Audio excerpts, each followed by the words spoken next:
not nearly as good as all those like NBA and NBC ones that have been Well, floating if around it makes you feel on better, Twitter. Costas had to have pre-recorded those and or at least scripted those. Yeah, They well, were damn obviously. good though. Yeah, well, we could have pre-scripted. We have that option. Nah. So here we go. We're gonna get started here. Paul Millsap, probably the shortest guy who regularly jumps center in the NBA at about 6'7", and Enes Kanter. Kanter, of course, struggling with that shoulder injury throughout this series, has gotten variable utility from that left arm. Millsap has had a great series, but struggled in Game 6 in Portland. So here we go. Torrey Craig has the matchup on Lillard. Lillard got going on those deep three-pointers in Game 6. Now he just gets by Craig, sets up Aminu off the screen from Harkless, and this has got to be a charge. Yeah, absolutely not a huge surprise. And Millsap was there quite long Well, before the contact took and we've place. talked about Aminu's shooting limitations many times, but his lack of an in-between game is a problem too, because you know that if he puts the ball on the floor, he's just going straight to the basket. That's what he does. Here's Millsap finding Harris off the screen, cross screen coming for Jokic.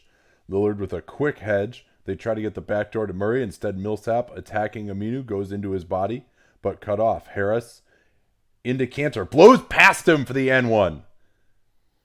Make Enes Kanter defend in space. Make him make reads as a help defender. Those are the basic things that you do with him. And almost all of the weak defenders, whether they play center, shooting guard, or anything in between.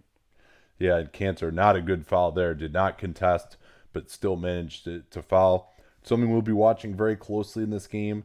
Portland's reserves, Hood, Collins, those guys have been more effective than Aminu and Harkless in the later going of this series. Will we see Collins and Kanter together, which has been a strong lineup in limited minutes for Portland? Collins at center closed out the game on Thursday night. Here's McCollum into the lane. Oh, beautiful step through. Oh, he beat two guys with that. CJ has some of the best footwork in the NBA once he picks up his dribble in the lane. Here's Jokic. Handoff Harris. McCollum gets through. They double team here.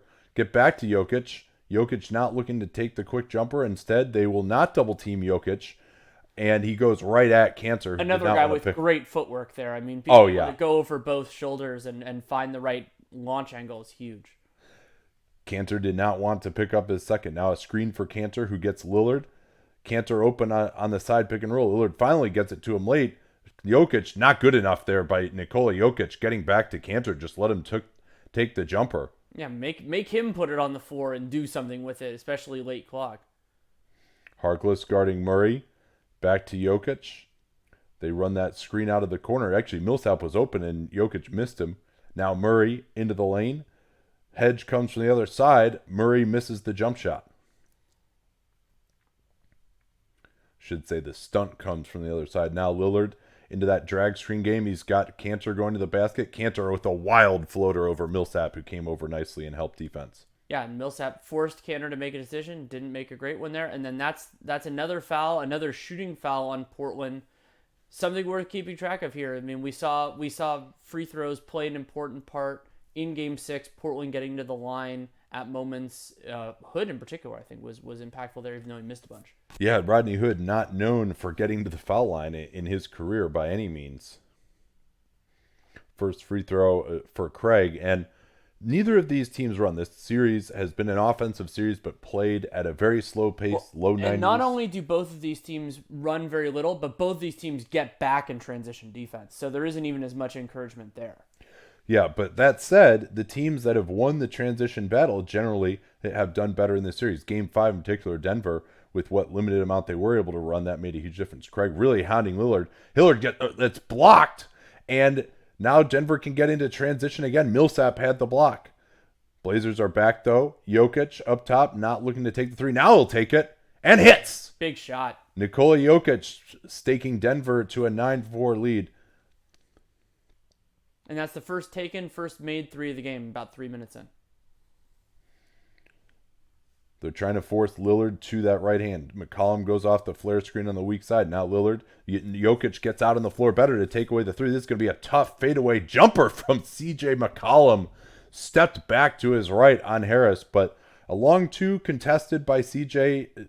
Denver will live with that. I think they can score pretty well in this game. Murray as Harkless got back to him, got the steal, looked like he may have reached in. Here's Aminu right down the lane. He's going to get fouled by those hands of Millsap. Millsap, excellent help defender generally, had that block on Lillard earlier with the left hand. Something Zach Collins could learn from, perhaps. And a key question of this game, because almost inevitably we're going to see it from somebody, is how do these coaches handle foul trouble?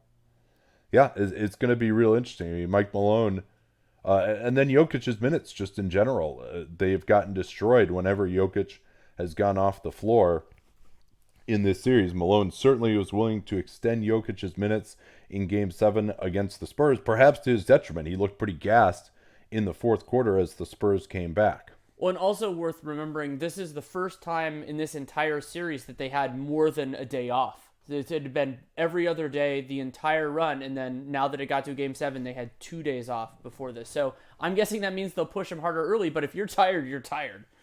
Yeah, and these teams will have a 2-hour flight to Oakland and a quick turnaround for Game 1, whoever wins this one, but that's not in anyone's mind right now. Jokic, hands off, good stunt from the weak side off of Murray. Murray takes advantage with the quick cut, but they have to swing it out to Jokic, and another three-pointer for Nikola Jokic, and that's big-time trouble for the Blazers. Enes Kanter has not been able to guard Jokic so far. He's up to 8 points. They're trying to post Harkless here. Good job forcing him out on the floor. Swing it to Aminu. He's wide open over Jokic. Can't convert. And try to create a second possession. Kanter tipped it up, but there was nobody there to grab it. Everybody else is back in defense. Now Millsap trying to get into his post-up game against Aminu. He's had pretty good success here. Oh, he lost him with a beautiful spin, but couldn't convert. And Aminu will push it up, gets it back to Lillard. Dame yet to score in this one. Gets to his left and draws the foul on Craig. And that's a very interesting cat and mouse game between those two. Craig trying to force Lillard to his right. He's a better left-handed driver than right-handed driver, but Dame has largely beaten him to the right, and you can draw fouls. Sometimes Chris Paul, you'll see him do that too when they're overplaying you by attacking that top foot. Now here's Harkless with a tough floater. It hits only the side of the backboard. Millsap goes down. That probably should have been a travel. Here's Harris going right down the lane to dunk it. And this will be a timeout from Stotts. Another guy, CJ, did not want to pick up his second foul, and just these little quick transition attacks from Denver now. They've gotten a number of plays in transition against the Blazers, and Stotts cannot be happy with that. He'll take his timeout. Well, in games big and small, early on, I mean, because it's a make or miss league, you want to look at who's getting better shots rather than whether they're going in. Denver is getting materially better shots so far in this game. More around the basket. The threes from Jokic have been pretty clean as well. And Portland, they've made some. CJ had that deep too, but in the aggregate, Portland is not getting as good a shots as Denver, and especially when you're down, that's an even bigger concern because then you have to make up that margin and make more shots. We'll get into questions, but quick, patreon.com/DuncanLaRue, great way to support the show. We had a subscriber-only mailbag come out recently. We will have another one before the end of the month. And we do salary cap sheets, early release podcasts. We're going to be doing a lot of early recording now because of the off-season preview work that we're coming up. And we'll start doing draft stuff too. And so generally, the rule that I use is if it's not coming out that day, we'll early release it so you can listen to it whenever you want. And yeah, it's awesome. And you can check it out. Great way to support this. We're not ad-supported. Is Milwaukee the clear favorite in the East? No, I don't think they're the clear favorite. They are the best team, and they have home court and they have an advantage. But clear favorite to me, that is more about like what I've called the surprise test. And so the surprise test is, would I be surprised if another team won? And I wouldn't be surprised. Toronto's really, really good. And Philly, they can get hot. Philly, that might be right along the lines there. And that's not discounting the Bucks. It's just that they have really strong competition. Should Milwaukee be the favorite overall? I would not have them as the favorite right now for a couple of important reasons. One is, yes, Durant is hurt right now. The current prognosis is that he will be at least ready for the NBA Finals, reevaluate in a week, generally with how that works with calf strains. And even with Durant limited, I think the Warriors, knowing what we know right now, the Warriors are a clearer favorite in the West than the Bucks are in the East. That could change based on what happens today, but what happens today hasn't happened yet. So I would say they're not the clear favorite overall in the league. Now I'm more torn.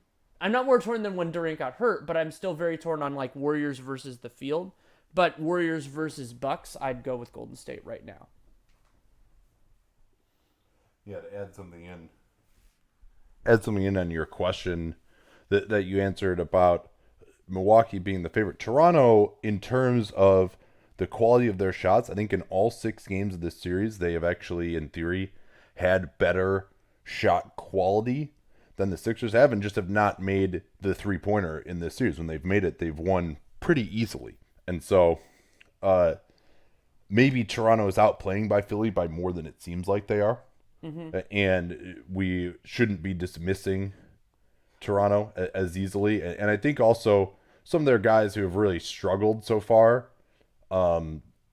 could play better against the Bucks. It might just be a little bit better of a matchup. Guys like Van Vliet and Powell. On the other hand, I do think the loss of Anunoby is going to really hurt them against the Bucks if they get that far. Here's Craig. He's trying to just wear out Lillard a little bit. I think when he does that, they should just break off whatever the play is, as Lillard's going to go for his first 3, and that's off. I think they should just break off whatever the play is and just set a screen as high out on the floor as you possibly can, maybe even in the backcourt, and just get Lillard going downhill if he wants to pressure up like that. Murray engages Cantor. They late switch this. Jokic back to goal against Harkless. Harkless getting away with some fouls. Here's a 3 from Murray as he eluded Cantor, who had switched onto him but couldn't get it to go. Echoes of game 2 with doubling off of the guy right next to you. Here's McCollum. Oh, nice movement from Aminu to get open. Not a nice shot, though, but Harkless recovers. And Portland is getting some offensive rebounds early here. They're not converting second chance, and there they go. Al-Farouq Aminu gets a floater. I criticized his in-between game. That wasn't a great-looking floater, but it went in. Yeah, I mean, and he, of course, is going to have to hit shots. So here's Collins and Hood are going to check in at the next break pretty early. So we're probably going to see Collins and Cantor together. I'd imagine this could be Harkless and Aminu both going out. Harris goes to his up and under in the lane on Cantor. And again, Cantor really struggling to contest when teams attack that left side of his body. Lillard. Harkless, now Aminu looking to hand off to Lillard. Gets it to McCollum. Weave action here. Engages Jokic, who does well. No advantage gained off of that. McCollum's going to have to go one-on-one. Shoots it over Harris. Not there. Denver looking to build on a 7-point lead. Craig going right at Lillard. Finds Millsap underneath for the easy dunk. And pathetic transition defense from the Blazers that time. That, to me, is actually on Enes Kanter because he's like, oh, my man Jokic is beyond the play. I don't have to get back. And no, you're still part of transition Paul Millsap defense. There. Aminu's driving to the basket. Millsap puts his hand out there despite having one foul, gets a steal, and now Gary Harris missed the shot. Yeah, again, Portland giving up a lot of penetration in transition or in semi-transition situations.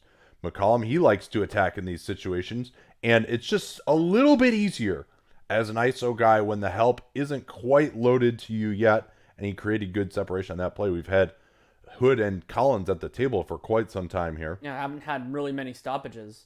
We had one like full timeout, but just not many fouls or anything. Here's Murray screening for Jokic, a pet play. Jokic going at Cantor's left side, but great help from Harkless, but then he shoves Jamal Murray, and Murray did well to accentuate the contact. But Harkless did stick his right hand out with the idea of dislodging Murray. Like, yeah, Murray did sell it, but that contact, like that's a foul. So Harkless should be... I agree. I mean, I think that contact along the boundary of the court should be scrutinized a little bit more. You'll see a lot of times where like guys kind of shove guys or body them up and knock them out of bounds. And I mean, that should be a foul. Yeah. So Collins is in. He is playing with Cantor. Hood is in as well. Collins has done well against Millsap. And that time Millsap hits the tough jumper on him. Here comes that high screen from Cantor. Lillard splits it and a hold. Oh, such a bad foul, Danny, by Jokic. Like, okay, he's going downhill. He might get a layup. But you can't give up cheap fouls when you're Nikola Jokic. And he's done that constantly in this series. Right. And especially for big men. I criticize guards for it all the time, but big men, it's even harder because there are circumstances where you're just going to be put in a fouling situation, and so giving up some cheapies can really hurt you. Lillard finds Collins on the pick and pop. Not there. Cantor with a monster offensive rebound. Double pumping. Oh, and great finish. Surprise, surprise. He went back to his right hand. Enes Kanter has a great feel, though, for finishing against the backboard when he's under the rim without getting a block. Oh, Jokic with the pass, but that was a nice play by Hood to knock it away. Now Murray is still running into the lane. Stunt help comes from McCollum. Now it's a swing to Millsap from Harris, and he's off. Good defense by McCollum on the weak side. Now McCollum feeling it against Craig. Goes into his body. Steps back. CJ McCollum in and out. Let's see if Denver can get more in semi-transition. Harris into the lane at Kanter. And he had Jokic.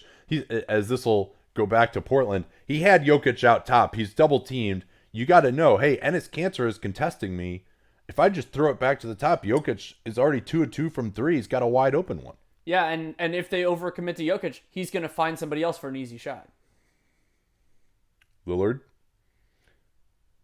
tries to draw the foul. Can't. Instead, Hood will shoot it over Murray. Airball. Oof. That's 0 for 6 from 3 for Portland.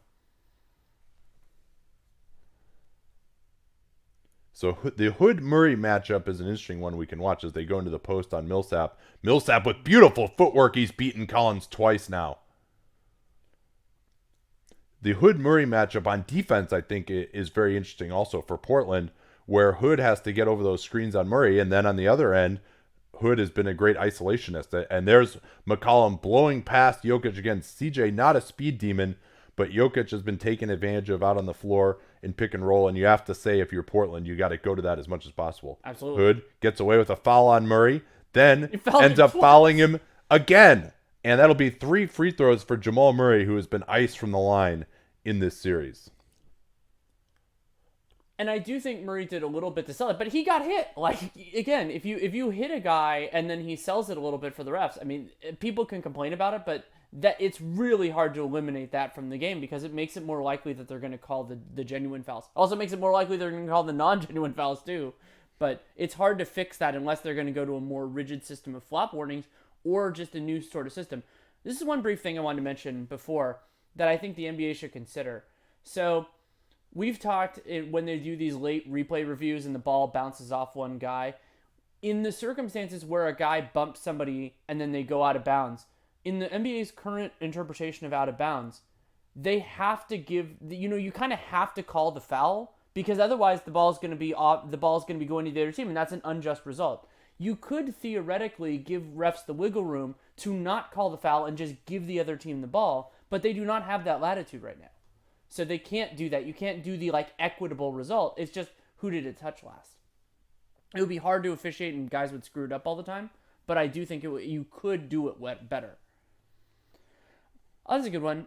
Is theoretically who would be the better matchup? Who would the Warriors prefer to face of these two teams? Portland, easily. Portland, I think it's just. I agree with you. I think we've seen that dance before, and they know how to defend the Blazers. And Nuggets, Jokic is a really interesting wrinkle. Is it ridiculous for Brett Brown to be fired if the Sixers lose?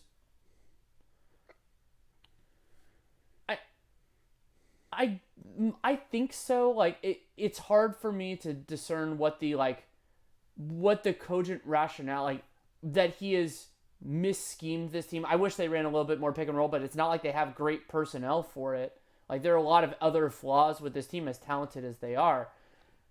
The other part always of this, when a coach of a successful team gets fired, is what is your plan? So, for example, I was vocal about the Warriors firing Mark Jackson. He had been the most successful coach for them since Don Nelson. But, I thought that he was limiting their talent and all those sorts of things. They got Steve Kerr. It was basically, it was either going to probably be Stan Van Gundy or Steve Kerr. And both of them were meaningful upgrades. I don't know who that coach is for Brett Brown right now. I don't know who's sitting out there who is a vastly superior option. I mean, other than Ty Lue, I mean, who, your opinion, your mileage on Ty Lue may vary. But no, I think Brett Brown has been in an impossible situation here with this mismatch roster and the lack of depth. In particular, I mean, to me, they've outperformed expectations so far. Now, what I always say about coaching hires and fires is that deserve ain't got nothing to do with it. You know, you can just say, hey, you know what? Did I do a bad enough job to get fired? Because our understanding of being fired is like in our jobs, it's like you have to be so bad to get fired. It's like you deserve to be fired, that you're like completely incompetent. And I don't think anyone could possibly say that, as we'll see. Ooh, Well, that's that was nicer than I thought it was. That is, and I think, yeah, no, Murray definitely brought his body forward into Hood, so that probably shouldn't have been called. There's nothing legit there. Yeah, you got high five contact up top. Yeah, that's a worse call than. I mean, it's a worse call. Yeah, than now, what you can say though is, the refs. We've talked about this, where if it's your third or fourth time on the possession of questionable contact, they're finally going to just call it. Yep. And that he clearly fouled him right before then, and there was no call. But no, that in and of itself is not a good call. So Plumlee is in. He'll stay with Jokic for now. It's still Cantor and Collins together. It's been a lot of CJ McCollum mid-rangers so far for the Blazers. Murray hitting the second free throw. I mean, this is a little danger time here for Portland. Denver will be staked to likely a 10-point lead here. And you mentioned that 0 of 6 3-point shooting for the Blazers. That's definitely a problem. Yeah, it is. And their threes have been worse than Denver's, but not that much. Not 0 for 6, 2 for 4. And Denver, basically, when you count that Murray 3-shot foul, they're 3 out of 5 from downtown. Hood, that's true, with Barton on him.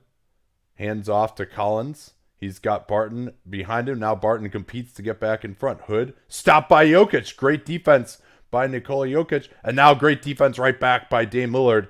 And the Euro foul by Plumlee. Yeah, but I believe Portland is not in the bonus yet. So it's not as bad a foul, especially because it's a bench player, but still not great.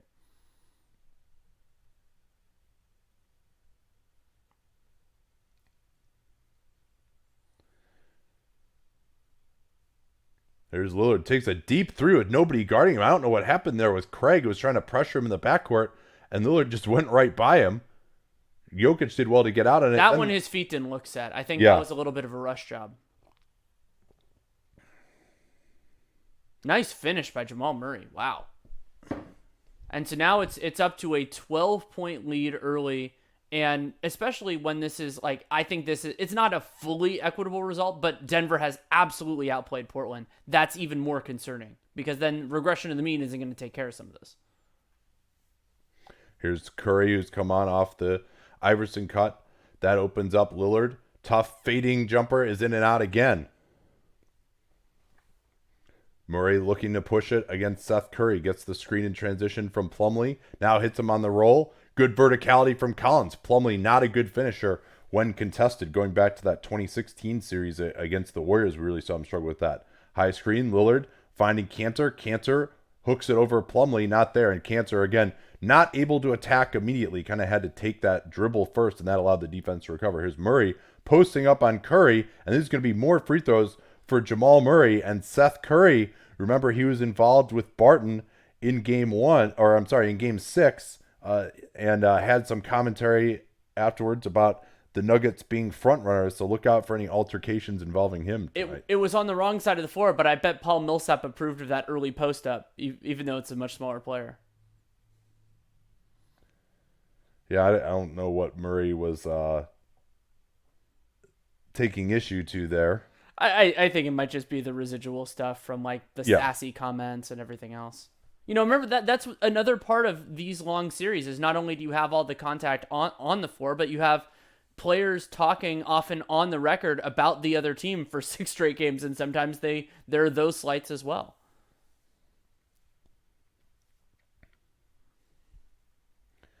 Yeah, sassy, I think may have been a euphemism. Yeah.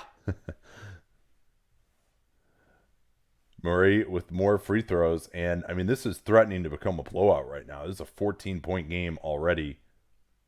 They're still trying to pressure up the Blazers in the backcourt. But Jokic hasn't sat yet, so we don't know. Yeah. Yeah, but I mean, a 14-point advantage is pretty good. Yeah, they were up 8, remember, in Game 6 when Jokic went to the bench and they blew all that lead in about 2 minutes. Hood being held by Barton, and he'll go to the foul line. 6 on the 24, that's not a good foul from Barton. So despite both teams being in the bonus, no player has more than one foul, which is good for those of us who prefer games not to be decided by foul trouble, which is basically all of us. And Hood, who had some adventures at the free throw line, he missed the only 2 free throws that Portland took in the first quarter of Game 6. He rims that one, backboards it, but it ends up going in. Yeah, Portland 0 for 8, from 3, only a 71 offensive rating so far in this game. Monte Morris has come on. He played only 2 minutes in Game 6 as Murray went 46. He was out there. It was -7 in those 2 minutes.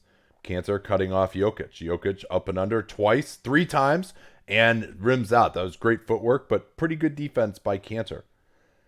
Here's the screen from Collins. Instead, they reject it. Kanter blocked by Plumlee, and that's a good job by Plumlee, knowing that Kanter was going to go up with the right hand. And Dame Lillard, he's getting penetration at the point of attack. He's setting up his big man, and he hasn't been able to deliver so far. Yeah, I mean, Lillard there made exactly the right play, but it just produced 0 points.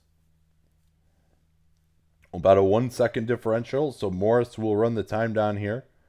Small pick and roll to involve Curry. Now they'll go with Morris. Swings it out to Jokic. His three-pointer, not there. Couldn't go 3 for 3. And Hood tried to draw a foul on Plumlee and did not. 29-17 at the end of the first quarter. Denver 121 offensive rating. Portland 68. Portland's true shooting percentage, missing 8 threes doesn't, or technically 9 with the heave, doesn't help. 32% true shooting for Portland in this game. Move your mic closer to you. I already did. Oh, okay, good.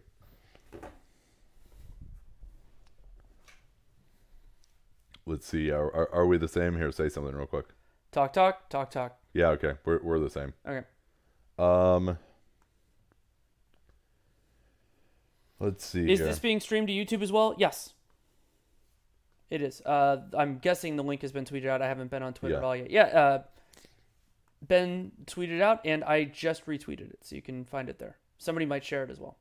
What's the rule on how many hands and how much body a player can use as a post defender? Well, the hands, these are the rules. If the guy has his back to goal, if you guys want to watch me here, you can put one forearm on him.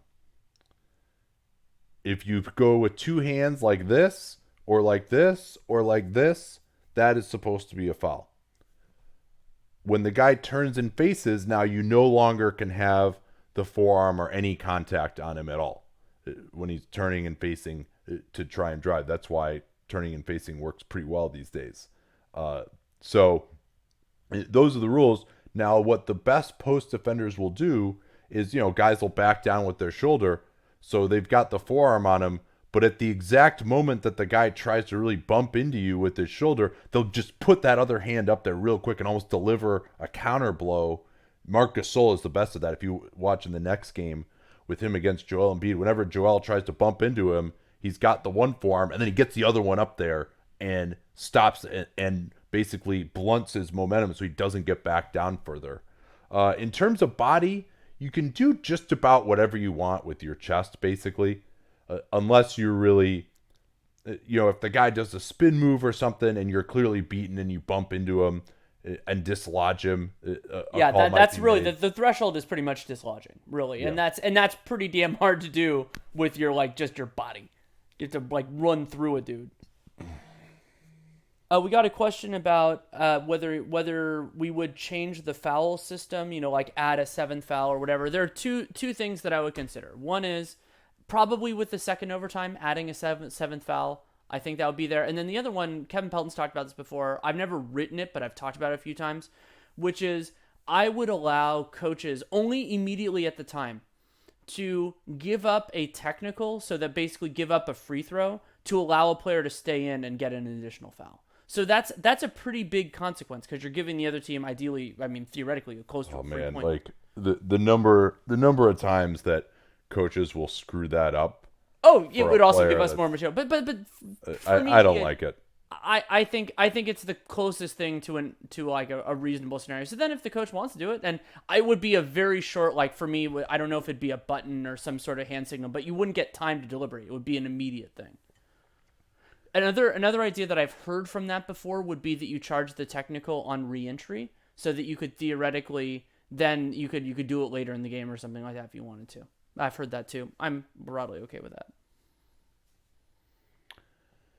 Catch you up on the shot charts. The big number to me, Denver, 12 shots at the rim in that first quarter. Here's Barton going at Collins and scores on him as they, of course, get back way too late. Evan Turner is in. CJ McCollum, Curry, Hood, and Zach Collins getting his first minutes at center. They did a lot of minutes with Collins and Cantor together, and it only went okay. Now Jokic is out as well. McCollum into the lane. He gets stopped. He's had some looks here that he hasn't been able to convert. Barton pulling up on Turner. Not there, but Collins could not box out Plumlee, and a rightful foul is called. And it didn't rear its head in Game 6, but Zach Collins can be a foul machine. That's only his first of this game, but it starts swinging it, especially because Portland doesn't have a lot of center depth past their two guys. Well, and he's also a poor box out man on the defensive Also glass. true. And that's where he got beaten. Here's Barton as McCollum forces him to his right, out to Beasley. His three-pointer over Curry is off. And remember, Beasley struggled immensely. That was in Game 6, right? Yeah, he was like 0 for 8. Yeah, he has had some good moments, but a lot of bad ones too. Curry into the lane. Plumlee stops him nicely. And now Beasley bridges Collins, and he'll be called for a foul. Yeah, it's one thing to box out like that if there's a rebound in the air. Another thing if there's a pass coming to the guy already. That was a pretty dangerous play from Beasley. And he probably bore a lot of that brunt on his back. You know, you get into risk because he could have fallen a bunch of different ways. Curry trying to set the back screen for Turner in the post, and Millsap just not even letting him get the ball in there. Paul Millsap having an excellent game so far. Yeah, impactful as a help defender, done a nice job on his primary assignment, and then made a couple of baskets too. McCollum off the Collins screen. Engages Plumlee. Oh, what a spin move into the lane. Collins with the finish. Oh, man. You don't see that kind of a spin move in traffic between two guys very That is so good as the shot clock is winding down. And by the way, Mason Plumlee pressuring the ball in pick and roll defense gets beaten again, although that took a superlative move to do it. Here's Barton floating. Denver only took one floater in the first quarter. And 12 shots at the rim, made 7 of them. Here's McCollum distributing again. He's got Hood's three-pointer. Oh, man. Portland has had some chances in this run. Now Morris going at Curry. Crosses over into Collins. And Curry's going to get called for his second with the bump on Morris. Good call. And he had gotten beaten, but Curry, you know, kind of a threat assessment element of that. Morris, that would have been a really tough shot. You don't need to give him that extra push, and it's probably going to produce a call. Yeah, I mean, he's trying to compete, get back in front of him, and Morris did a good job of using his body. So the Iowa State product, I think I saw he was just 7 out of 24 in the series coming into today. But, I mean, they've survived 2 minutes with Jokic on the bench, and the lead hasn't gotten any worse. Yeah, it's actually expanded a little bit. Very little bit. 1 point. Portland shot chart, big number for them. 0 of 8 on threes in the first quarter. They still haven't hit one, actually. And 3 of 8 in the restricted area Yeah. also is great. But they got a couple offensive rebounds. Off the missed free throw, it's Turner, pick and roll. He takes the mid-ranger. Not a good shot. He's been so off in these playoffs. Now Plumlee looking to go right at Collins. Collins trying to draw the charge. No call, and Plumlee recovers for the dunk. Terry Stotts is apoplectic, and this is going to be a foul on Turner just on the back of Plumlee instead. Huge swing there. I mean, I don't think this is a charge, personally. And Turner couldn't get the loose ball and then fouls Plumlee. I'm kind of okay with that just being a no call. I don't really know what it was. Yeah, no, I mean, I think you could see a lot more of those, frankly. Plumlee missing the free throw, so Denver could be up 17 right now with a couple of more made free throws. But this has been a domination so far. There's no two ways about it. Hood off the flare screen. Now they run pick and roll. And it's McCollum missing a floater. And wow, Collins went way over Millsap's back that time, but he missed another shot. This is getting out of hand quickly here for Portland. Beasley under the screen. What a pass to Millsap, and Millsap is tripped by Turner. It'll be another foul on Evan Turner, and with Portland hacking like crazy right now, they're going to be in the bonus pretty darn early. Beyond that, 5-2 before. Do you think that? I think that was a shooting foul. That's how I would interpret it. That's how the rest so of it was 5-2 before these free throws, and without Jokic on the floor. That's a big problem for Portland. And Portland has committed 4 fouls in less than 3 minutes. Second unit fouls, man. Every year doing the. Oh no, I'm sorry. They're actually in the bonus now. It's Jesus. already 5 fouls in less than 3 minutes. So second unit fouls, like every year something on the NBA cast, like it makes me attuned to it, and this year that's what it is for me. It's like, okay, now this is bullshit here. Like he didn't get space to turn. Yeah, I mean you got to at least be able to catch the ball on this play. Like he doesn't. There's no way to avoid it. Now he did travel. See that's probably what that should be, is a travel here. He travels with his right foot. But if you're not going to give Zach Collins that foul on the other end, and he's now on 2 fouls, you can't call that one against him. That should be a no call, just like the one on the other end was. Here's Millsap, quick pick and pop, not there. Turner, a good rebounder, gets it. The Blazers need to actually score some points. They still haven't gotten to 20 yet. And a hold on Barton, his second of the quarter, as Curry tried to come off the screen from Turner. And that is another part of this. 13-4 free throw attempt disparity, 9-3 in terms of makes. So it's Turner at the 4 now. They hand off to Lillard, who's looking for his first bucket. He tried to cross over on Plumlee, but it was knocked out of bounds. Nikola Jokic getting minutes and minutes of rest here. Now Lillard trying to get past Plumlee, pulls up, another miss for Lillard. 0 for 6 from the field. Barton gets the screen from Millsap. He's got him up top. Millsap looks to swing it back to Beasley. Beasley back to Millsap. He's got the matchup on McCollum. Drives into the lane. Strength advantage blocked. And another Euro foul from the Nuggets. Second unit guys, so comfortable giving up foul. I mean, so that's probably the third on Denver, I would think. Maybe the yes, fourth. It is. Yeah, third foul on Denver. Yes, I mean, then they're getting close to the bonus too. I mean, granted that one would have probably produced a layup, and that's the whole idea. Cantor is back, as is Jokic. I like 6-2 in the time Jokic sat. In favor of Denver. And I mean, Portland got some decent shots that they just couldn't convert. They continue to miss around the rim. Collins, screen roll for McCollum. McCollum pulling up with a difficult 3, and finally they're on the board from downtown. And McCollum, 5 of 9 from the field. He's been the most effective offensive Blazer by far. Cantor and Collins will be together again against Jokic and Plumlee, as Millsap has sat down into the lane. Barton, jump stop, floater is good.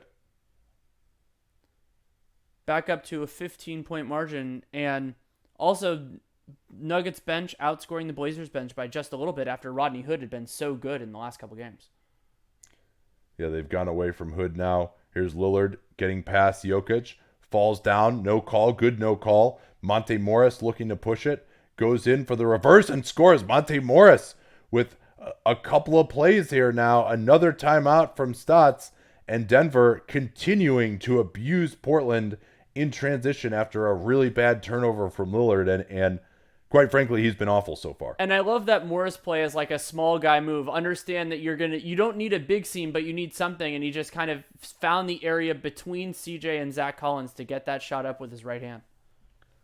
Yeah, Lillard is 0 for 6, a turnover, -13. Has had a couple of plays where his teammates let him down when he set him up, but For Denver, Jokic, the leading scorer, had all 8 of his points early on, including 2 3-pointers. Murray, 7 points. He's only made 1 field goal, but 5 of 5 from the foul line. Gary Harris was 7. Millsap was 7. And they've really gotten some nice contributions with Barton and Morris coming off the bench as well. So everything going right for the Denver Nuggets right now. Well, that's a good question from Disregard the Following. Why are certain small guys good at defending the post? Is it all a strong base? It isn't all a strong base, but that really helps. It's diligence, footwork, but having that physical frame, like the strongest small in stature guys, it makes a huge difference. Yeah, what I would say too is when you are worried about, okay, I got to be really strong here. I got to really stand up to this guy. I can't get back down. When that's your first thought, you leave yourself very vulnerable to fouls, and you leave yourself very vulnerable to quick spin moves, guys using your leverage against them, you drop steps, etc. If you're strong enough to where you're like, okay, with my core strength, with my technique, I'm not going to just get back down here, then you can concentrate more on moving your feet and staying in front of the guy, and it's just a massive advantage.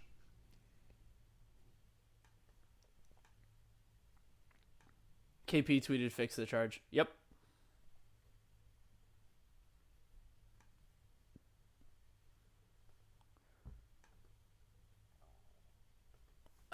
Let's see. Oh, that's a good question from Jamie McClain. Who on the Nuggets will guard Durant in crunch time, should that series come to pass? Probably Paul Millsap. That's my guess. Yeah. Yeah, I mean, it's nice to have Millsap on Draymond, to be more of a help defender potentially. But, yeah, I mean, I think Millsap's the only one who's not going to just get... maybe they go with Craig, but I think Craig doesn't have it. He's too small to me. Yeah. I think they'll try both, but Millsap is the clearest option. And it is a compelling matchup just because Durant doesn't rush very often, and he's more comfortable to me using his height and the release point rather than his speed advantage. And that's something that I like to think about in terms of you can do it from an offensive or a defensive perspective. Generally speaking, if you're playing a guy up or down in position, it's a speed advantage or it's a strength height advantage. And so certain players are just way better at using one or getting attacked with one or the other. And so sometimes that's how I like to think about what a player is or is not.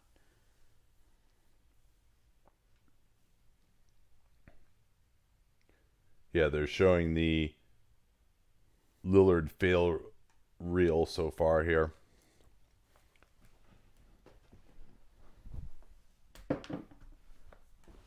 Harris is back to guard Lillard. McCollum looking to attack Barton off the dribble. Into the lane, floats it up, and CJ McCollum now has 13 points. Yeah, 13 of their 24. That's all that Portland has had going for them so far here. Murray off the Jokic screen. He's got a deflection from Dame. Nice play there as Lillard knew the pass back to the top and Jokic was coming. Jokic would have had a wide open 3 otherwise.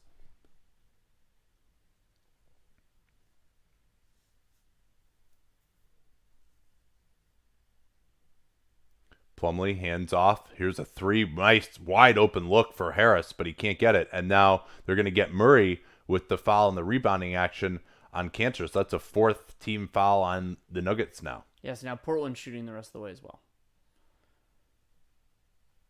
And while their struggles shooting the 3 have been well documented, 1 for 11, Denver now 2 for 8. So not a whole heck of a lot better. Yeah, so they're showing the comparison between Lillard and Curry, but the difference is Curry's teammates kept it in the game. Portland has not been able to do that so far. Here's McCollum splitting the pick and roll into the lane and scores easily as Kanter engaged Plumlee, and he couldn't rotate. And there's, again, I think the Nuggets are doing a good job pressuring on the perimeter, but their bigs are getting beaten on a lot of these plays. Portland has to take better advantage like CJ did there. Murray gets CJ on wrong-footed, but then Collins with the big block on Murray. Murray knocks it away, but it'll be Portland ball. Hood is going to come back in for Curry. That seems like the correct call, even though Hood's missed some shots. I mean, this is just another incredible movement. There's no room there at all. for this dribble move. I mean, that's like to get it back to the left hand first and push it through without getting that taken away is incredible. Now it's Craig matched up as Barton has gone to the bench on Lillard. Double screen for Lillard. He's got Plumlee on him. No advantage gain, though, on that. Now Lillard's going to go one-on-one at Craig. Tries to step back. Very contested jump shot goes down. That's a tough way to make a living for your first field goal if you're Dame Lillard. But Portland restoring order just a little bit here. They're back within 11. Jokic fakes the screen. Now he's into the post against Kanter. Beautiful spin move. Kanter recovers. Jokic fakes him in the air. Goes to the hook. Not there. Good defense as help came over. Collins being in the vicinity. And I think Millsap really could help a lot here. And he's going to come back in. And that was a terrible foul by Mason Plumlee. Because Mason Plumlee, trying to get a steal he was never going to get. Now Lillard gets 2 free throws. Yeah, you don't want to have him see the ball go through the basket at the foul line when he's struggling like this. And Plumlee, he's good for one of those just fake hustle fouls a game. Yeah, maybe he and Sean Livingston can commit them on each other in the next round.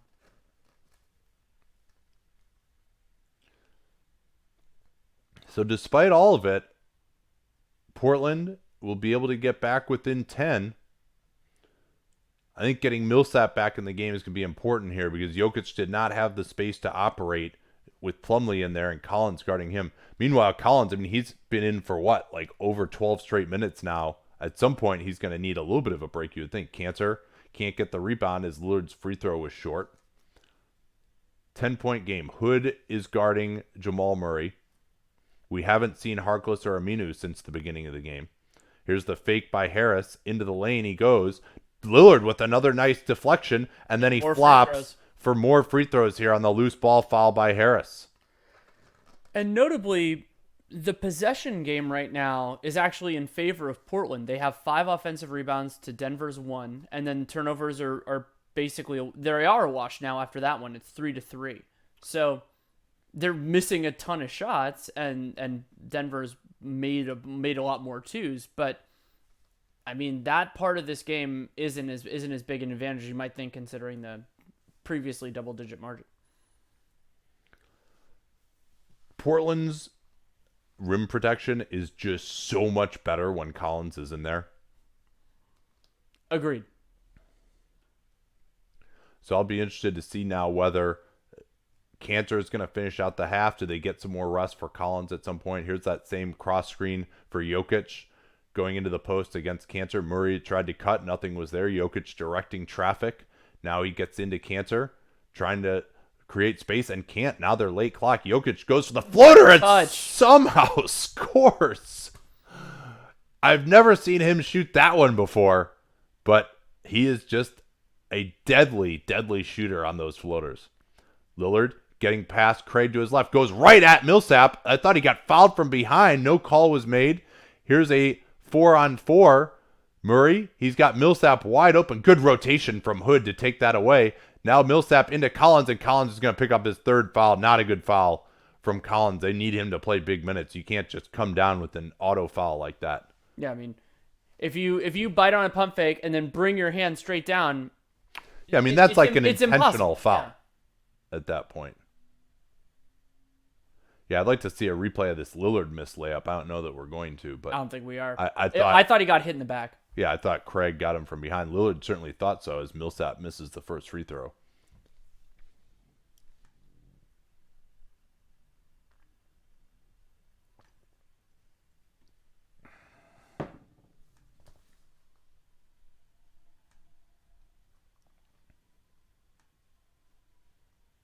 Millsap with the second signed a 3-year, $90 million contract with the Nuggets in the summer of 2017. Missed much time with a wrist injury last year, but it was healthy for most of the season this year. Had a broken toe that cost him about 3 weeks. And Denver does have a team option at $30 million for next year. Murray, great job competing there.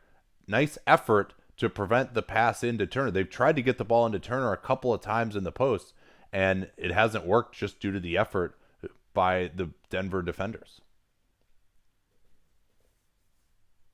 8 on the 24. Kanter gets it up top to Lillard. forced to his right, gets into the lane, avoids the charge, and call picks a up the block. blocking foul. And I think that's the right call there. See it. Yeah, He was Millsap. still moving a little bit. Yep. Yeah, I'm good with it. Millsap moved over a little bit to his left into Lillard's path. You'll see it here. Watch Millsap. Yep, the little drift absolutely over. the right call. The Duke scoot, I call it, even though Millsap didn't go to Duke. The latex scoot. So Lillard finding a little bit of a rhythm now at the line. This is his 5th and 6th free throw attempts here in just the last few minutes. And Portland, they paralleling Game 6, they had a lot of trouble getting to the line in the first quarter and then started more reliably in the second, and it became a foundational piece of their offense. So Portland has defended better in these last few minutes, but that was with Collins on the floor. Now we'll see what happens with him out. They really have struggled. They've got Turner at the 4. Don't really understand why. Maybe they feel like he's a better option to guard Millsap. We'll see. Millsap across the lane. Nice job by Kanter helping. Now Jokic attacking, and he's going to draw a foul on Kanter. See if there's contact here. Ooh, I didn't see much there. Maybe the right arm, which was obscured for us, but I'll tell you what, that right arm was obscured for the baseline official who called the foul too. Fair point.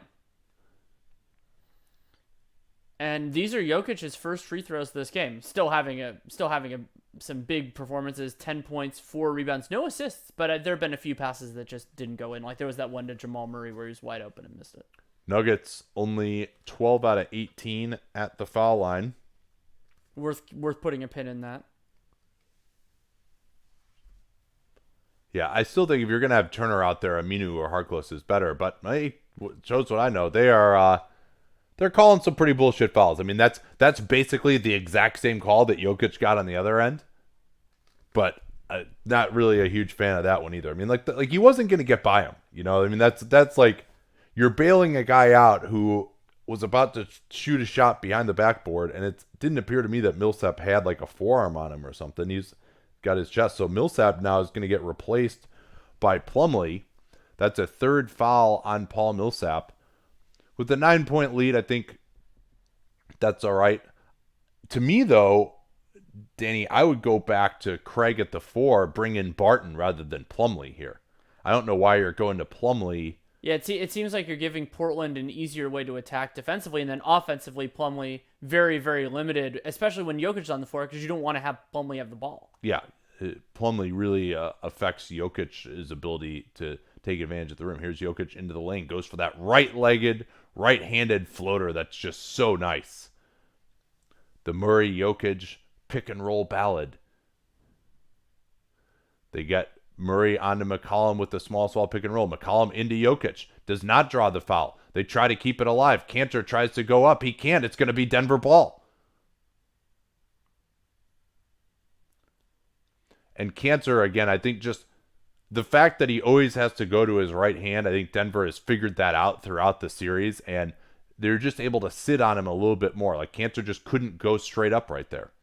They go under on Murray. He re-screens. Gets into the lane. His floater is good again. And so, really, we saw the Nuggets have a little bit of a struggle when they weren't all the way in their main lineups. Now it seems like they're getting back into control. Turner looking to drive on Plumlee, goes to a tough fade way off. That's just a bad. Why is he in? Here's Craig with a 3-pointer in transition. Oh, Turner boxed out Plumlee, but they're going to call a foul on Turner for just basically body blocking. Yeah, he just shoved Plumlee right in the chest out of bounds. You already got a pretty good box out there, and there's no reason to just continue shoving him. So, yeah, I mean, I worried about this, Danny. You remember after Game 6, they played well with Turner on the Evan floor Turner at the was end. on the floor, but he was not contributing to their success, and so coaches, it's like how do you give credit here? And yeah, and so I can't see what Turner is really providing, and he makes it so much more difficult offensively as well.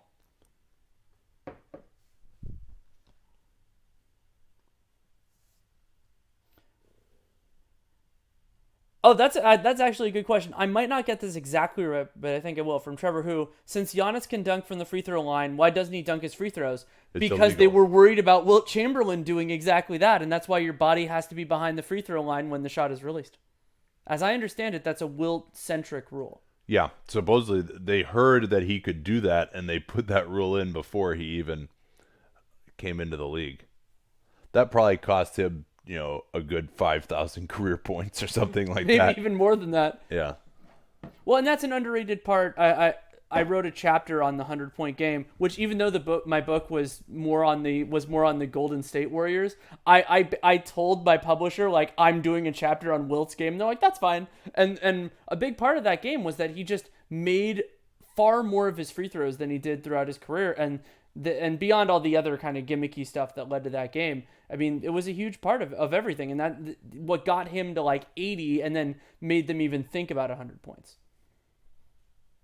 Yeah, so one thing to keep in mind as fans, if you're complaining about calls, is that generally, unless it's special circumstances, your guy is just not going to get more than 10 free throws in a game. And Zach Lowe actually wrote about this when he reacted to the Rockets leaking that memo, because he said basically it's a secret on the NBA, or a sort of a well-known, at least I should say, that the players who actually get the worst from the refs are ball dominant superstars. Like Shaq. Yeah, who you can't stop, and at some point you just you're not going to get a foul call every single time. Like, you're just going to have to play through that contact. Lillard has shot 6 free throws in this quarter. You know what I mean? So at some point you're just not going to get more foul calls. Like, that's just kind of how it works. Like, if your guy's getting 12, is on pace for, to shoot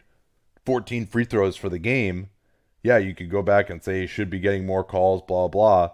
But it's just, like, you look back at NBA history, it's just not going to happen. Thoughts on the Michael Porter Jr. pick last year overtaking a more immediate contributor?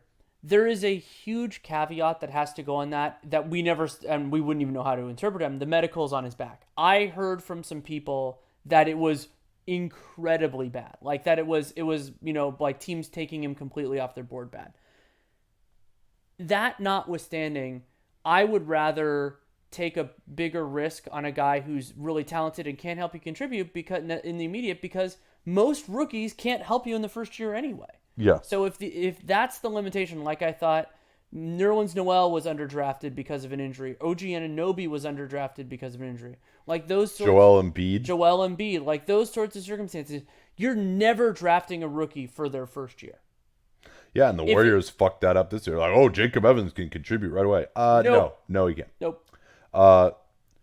Just to clarify, could standing jump from the free throw line dunk? No, you'd have to run up. No, but he could have gotten pretty damn close. Yeah. Like leaning and just. And remember, he was a bad free throw shooter, so that would have helped him more than like an 80% free throw shooter who could use that as a gimmick. So Plumlee at the foul line makes 1 out of 2. At least Portland can feel a little bit better that this game hasn't completely gotten out of hand so far. Yeah.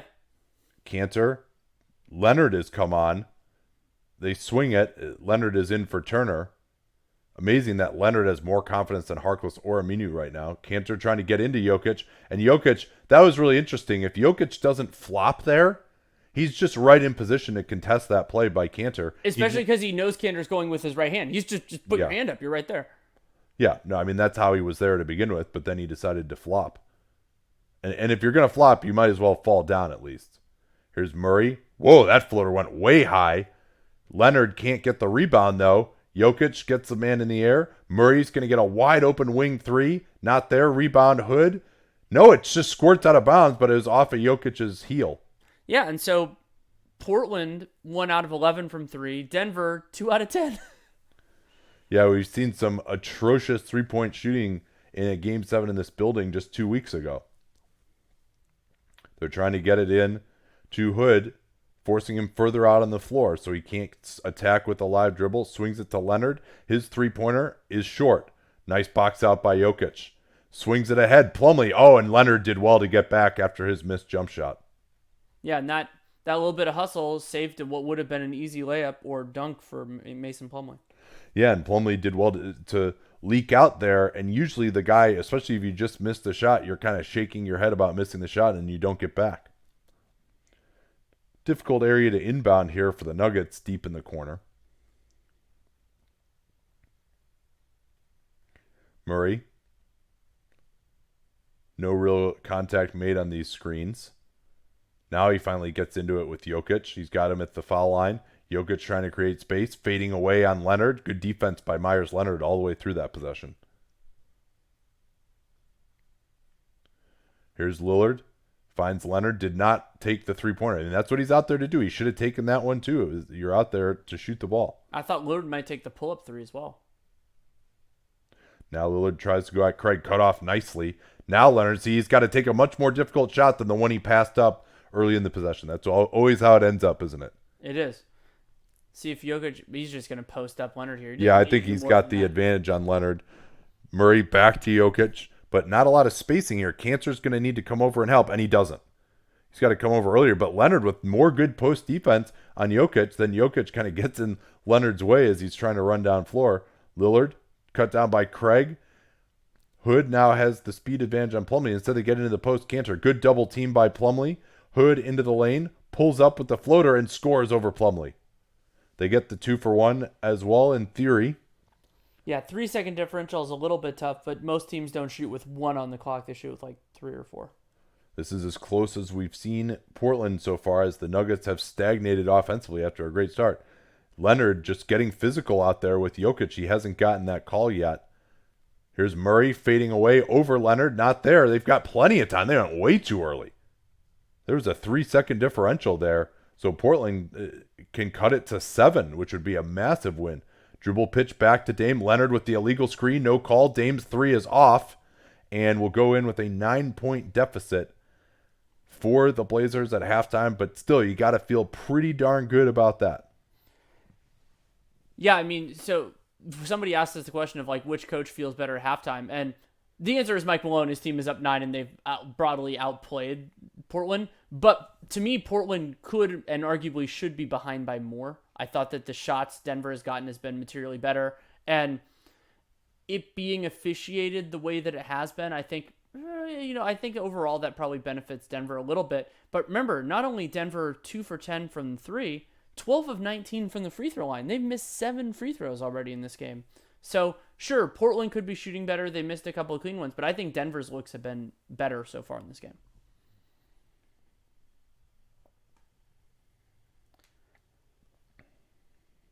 Some of the advanced stats so far. Denver at exactly a point per possession. And Portland, while they were way worse than this early, 80 offensive rating so far, 38 true shooting. And think about having an 80 offensive rating when you're not turning the ball over. Portland has only turned the ball over 3 times on 48 possessions, and they still just cannot score. Yeah, and the other thing that has been a lot different tonight has been the offensive glass. Neither team over 20% offensive rebounds. Denver is only 8%. We've seen, and they've played with Plumlee and Jokic together probably for at least 50% of the minutes in this half. So I think a lot of that is the Blazers going with the 2 bigs as well. It's really helped out a lot, whereas Aminu and Harkless just weren't able to do much on the defensive glass. So I really want to see what's going to happen now. Both coaches kind of like to go with 2 bigs. They're more predisposed to that than a lot of coaches are. But is one of the teams going to decide, you know what, no, we're going to go small? And by the way, going with Evan Turner, who can't shoot at all, doesn't count as going small. Or are we going to see more Collins and Cantor, Collins and Leonard? I thought Leonard actually was pretty solid defensively, although he missed a couple of chances to hit some threes. Or is it going to be, would Malone consider going with Craig at the 4? I think Stotts to me is more likely to change up, especially because they're behind. Do you remember how many floaters Denver had in the first quarter? Was it like 3 or 4? It was 1. Yeah, so they're up to 9 now. 4 of 9 from floater range, 10 of 18 from the restricted area, and Denver, importantly, only 2 offensive rebounds. They are not winning the possession game so far, but Denver making more of their threes than Portland. That's a small line. 2 of 9 above the break, only one corner three so far, and 1 of 4 from mid-range. I thought the other thing that really went away for the Nuggets was the transition game. Yeah, they were getting some clean looks early, and then that did kind of go away. And Portland has really struggled in transition as well. They are 33 offensive rating in transition, despite actually running a reasonable amount. All right, if you want to take a couple of questions, I will return shortly. Yeah. What is the theory behind Evan Turner? Lordy. Well, the theory on why they signed him originally stable defender, capable ball handler, good at using his size to create opportunities for himself and others. That's really the theory behind it. I've always thought that would work better, and it largely has. It works better as a second unit guy because he's not so big and strong and savvy to do that against actual like NBA starting caliber guys. He can do it in some second unit minutes. But to me, the limitations, so you think about what a guy can add to the table. And first of all, a lot of Evan Turner's ads aren't really ads when you have Dame, CJ, or both on the floor. But secondly, what he takes away are some really important things. He's not a significantly positive defender. There are certain guys that he can do a decent job. He doesn't really defend above his position too well. He can go for kind of like guys his own size. But if somebody's way quicker than he is, I don't think he's great on that. And then, if a guy has a big size advantage, he can't really do a ton there. So I've always been lower on the theory of Evan Turner. I thought the contract he signed was a disaster. Ended up being proven right, which I guess feels nice. I would have rather him done super well. But yeah, it's not great. Do we agree with whoever that Plumlee has been excellent on defense? No, he has not been excellent on defense. I would say he's been better in this game than he was in game 6. But no, he hasn't been excellent on defense. No.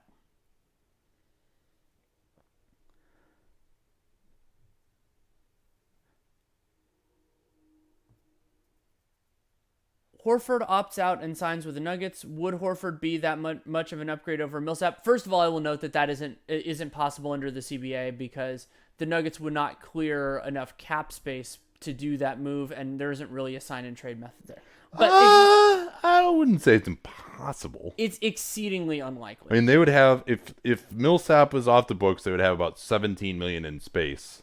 And they would have some ways, I guess they could stretch Plumlee or something like that. Yeah, or move him, or it wouldn't be impossible. So Horford, I think that, offensively, I like it. I like Horford's decision making more. Like Millsap can sometimes he can kind of get locked in, get a little bit of blinders, and Horford, they're different kinds of defenders. I'm trying to think about he could be a better backup center than Millsap. Sure. But I mean, theoretically, they still have Mason Plumlee on roster, and you are paying him. So I think Horford is a better player than Millsap, but I don't think it, especially when you have Jokic already in the roster, and Jokic, in certain circumstances, I think you could play him on 4s, but not most of the time. So you're not really seeing that benefit either. So I think the marginal improvement is more modest than the difference in player quality.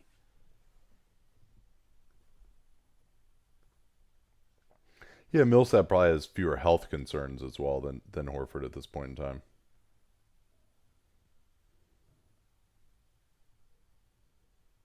Question, will the Blazers keep any of their 3 free agents? Should Portland trade Turner before the season or wait until the deadline to package with Myers? Well, okay. Will they keep any of their free agents? It's funny, I was writing their offseason preview 2 days ago. I think Layman will be back. I think Aminu probably is back just because it's so hard for them to replace him. And Portland, there are teams in situations, and Portland has done this with their bench, where even if a player is a potential downgrade, that it might be worth it for them. And they, Olshey's been pretty bold on that with their second unit guys. But if they let Aminu go, Now, maybe you can make the argument that Layman is not that big of a downgrade. I would disagree with that, but maybe that argument is going to be made. Having just the mid-level exception, because Portland would not create cap space with that departure. To me, that doesn't make them better. And it also removes some of their flexibility and optionality. So I'm guessing Aminu's back, just maybe not on a deal that he's super happy about. And then Seth Curry, I'm guessing he's gone. That's the really the Olshey template has been find the next Pat Connaughton, Napier, Curry instead of paying the one you already have. And Curry took he signed what I thought was a very team-friendly contract, especially when he didn't have a player option. Like, we thought there was going to be a player option on the second year of that contract when it was originally reported, and then there wasn't one. Yeah. So that makes it worse for Curry because then he could have. I don't think he would have picked it up, but he could have. Did you do Portland shot chart already? No, I did not. 6 of 16 at the rim. That's what's killing them. I mean, and the 3-pointers too. But 3-point shooting will wax and win. I think most people would say that shooting at the rim is more dependent on execution. And I mean, they've had some chances there. Lillard missed a layup. Cantor has missed a few now, where he's been set up pretty nicely. So it's not great. CJ McCollum at 7 of 12 is the only Portland Trailblazer who is shooting 50% or better from the field. Yeah. Cantor, 3 for 8, is next best. Then you have to go all the way to Zach Collins at 1 for 3. Zach Collins at 1 for 3 has their third best field goal percentage. That's insane. Whereas on the other hand, for Denver, they have 3 guys at 50%, Jokic, Harris, Barton, and that's not great. But then they also have Millsap there. And, Jamal Murray, he's at 2 for 8 from the field, but he has 5 free throws, so at least his night is overall closer to efficient. And we haven't been asked this recently, but I will clarify it since we know now. People have asked if we're going to do a lottery cast. We are not, and now that's even clearer because we're going to be at Oracle. So we cannot do it. But we will talk about the lottery after it happens. Oh, yes, we will. And we'll be getting into draft stuff soon enough. This is really where it starts because now it's never more than one game in a day. That usually opens up a little bit more on our schedule to do that. They're doing an entire Sports Center segment on what would happen if Zion Williamson went to the Bulls. I kind of want to watch that. That's like, I mean, I thought that we get into the weeds. This is like a national program talking about that. We've had a couple questions about Portland's ownership situation. I don't know enough to state intelligently on it, so I won't. Yeah.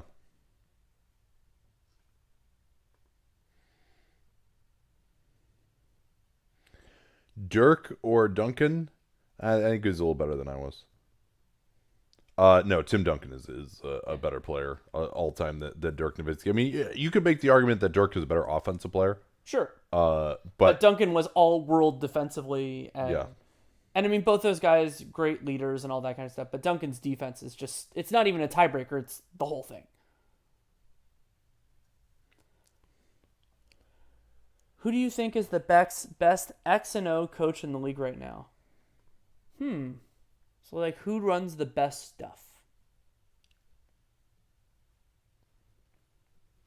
Stevens is up there. I like a lot of what Boston. I mean, what does X's and O's coach mean? Is that just like, oh, I'm watching the film of this. That's an awesome play. I would like to use this as another coach.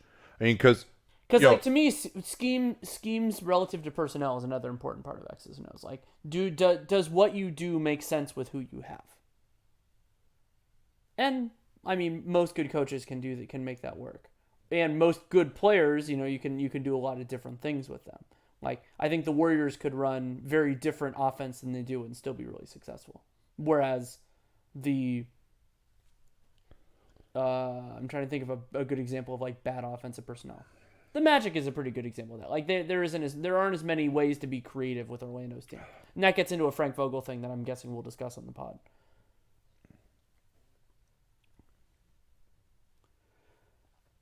Would you rather have a great defensive player who is limited offensively or a great offensive player who is a traffic cone on defense? I'd rather have the great offensive player. I mean, it shifts a little bit if we're talking about centers, but you can do a lot with a great offensive player. You can scheme around that, especially if they're not a center. Like you can Lou Williams, he has a lot of utility in the playoffs, but a great defensive player who you never have to guard can just be a huge liability, massive liability. So yeah, and also broadly speaking, offense is more important than defense by a little bit, but it matters. Yeah, and it's also, it depends what position it is, obviously, too. Yes, absolutely.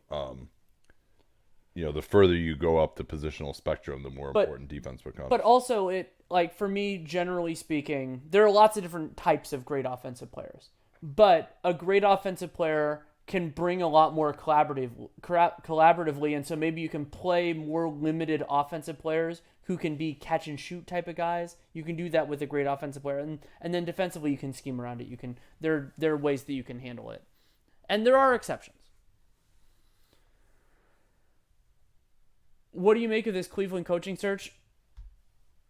Feldman and I talked about this a little bit on Real Jam Radio, that they're interviewing so many people, and it's not really, other than JB Bickerstaff, like coaches that I know very well. So I don't really make much of it, but I think interviewing a lot of people is a completely reasonable way to do it, especially if you're not really necessarily going after established coaches. So I'm good with it. Yeah, and they're really prioritizing development right now. There does seem to be a preference for people who have some kind of connection to the Cleveland franchise. Well, yeah, there's that, like, one of the assistants was a previous assistant. Yeah, a lot, like Jensen used to be there. A bunch, I can't even remember everyone who they've interviewed. I think they've interviewed like 8 people. It's crazy, which is great. I mean, Yeah. I think teams should be more aggressive with that. Talk about Zion going to the Bulls. I think Zion and Markkanen would be really fun together. I think of Zion, from what I've seen so far, I need to watch a lot more film of him. I think of him more as a 5 than a 4. But the 3-headed monster of Zion, Carter, and Markkanen, you would never want to play the 3 of them together, but any 2 of those 3 would be pretty damn fun. Yeah.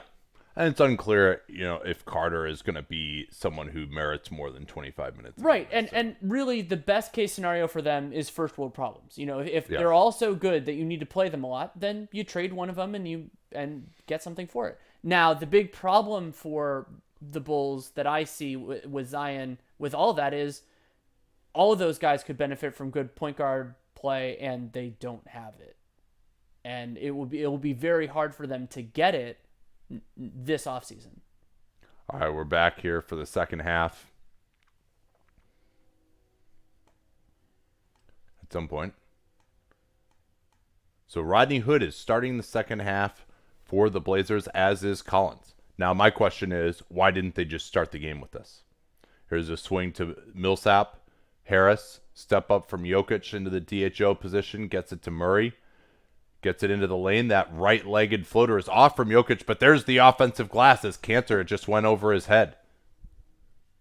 Collins did his job by contesting, but there again, that left arm of Cantor just couldn't get high enough. Lillard into the post to Rodney Hood against Murray. Double team comes from Millsap. No spacing here. They get it to Collins at the foul line, and Collins misses it. And then commits an absolutely unforgivable, incredibly stupid foul. And it's his 4th. That's why it was. Well, it was also a terrible foul anyway. It's just like, You man. gained. There was basically no way to gain. Oh, I'm sorry, you missed your mid-range jumper. Well, I'm gonna go get the ball back right now. Like, it's just so bad. Here's Millsap going at McCollum. Good job by Collins, racing back into position to help. Now it's Harris into the lane. Collins there again with the help, but that leaves Murray's 3 open. But a good box out by Denver. Murray has had some open chances now. Lillard going at Craig. Steps back on him with a little shove off. Not there. Cantor with the offensive board and twists it right back in. Yeah, that's the 7th offensive rebound for the Portland Trailblazers, though they've missed a shitload of shots. Yeah, they still were under 20% offensive rebounds. Murray getting past Hood. Jokic floats it up. Thought he got fouled. Did not get the call. And Lillard just not looking to push here. Now they get it to Hood. He wants to alley-oop, but instead he just goes right past Millsap and lays it in. And I also think that Jokic play was a good example of the value Zach Collins can bring, because that's a much bigger body as the second defender on that Jokic. Absolutely, yeah, because Cantor is out on the floor. You swing Collins around, and he's right there to help. It's a great point. Here's Craig, left-handed pass to Jokic, loads up the jumper from the left side and scores it. And Cantor did not get out on him really for not much of a reason. Torrey Craig is not a huge threat driving to the basket. Double drag for McCollum. Goes into Jokic. Beautiful one-handed extension, the Steve Nash extension layup. Now Harris coming right back at Collins trying to draw the fifth and gets the easy layup himself. And that's just not even close to good enough from the Blazers to give up after a made bucket. That was a 2-on-3, and they didn't get a good contest. Now, McCollum guards Harris, and so that's why that happened. Here's Cantor with a 3 up top. Oh, man, Collins. They are letting Collins go. He went right over Millsap's back again. He's dodged a couple of bullets here. He jumped into the body of Jokic on one of those floaters, too. Harris, Jokic pick and pop. Waits for Cantor to get there, then drives by him. Collins with the late contest on Jokic and a Euro foul by Harris again. The Euro fouling by Denver, I think that's like their 4th already of the game here. That's helped a little bit to keep the Blazers out of transition. Yeah, Portland only credited with 5 fast break points, but as you said, they had like a 20 offensive rating in transition. Jokic, only the 1 foul, so that one Euro foul that he gave up hasn't come back to haunt him at all yet. And we're going to go into clear path review. Very quick questions. Go. Yeah, no. Don't worry. You don't have to do it quick because it's going to take forever.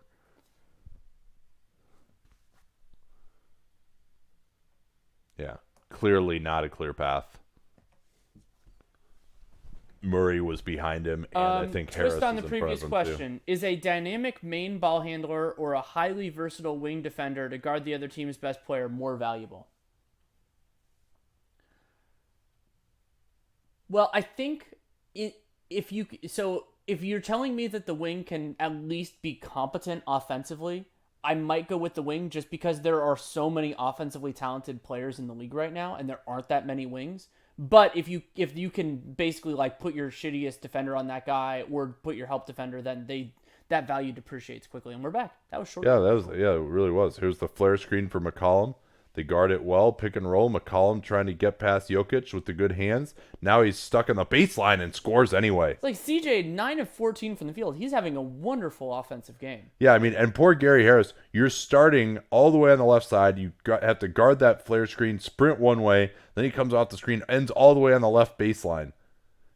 They try to go at Collins again. Craig with the offensive board over Lillard. Lillard did not quite get his butt into Craig after he contested on Millsap. They swing it to Collins. No hesitation from the three-point line, and it's not close. I was gonna say maybe he should have hesitated, but no. That you want taking that shot. I mean, he's worked on that. That's what the league is. He has permission from the coaching staff, and I mean, again, we always talk about it. You pass up that look, you let the defense get set again, and you're probably not getting a better one later in the possession.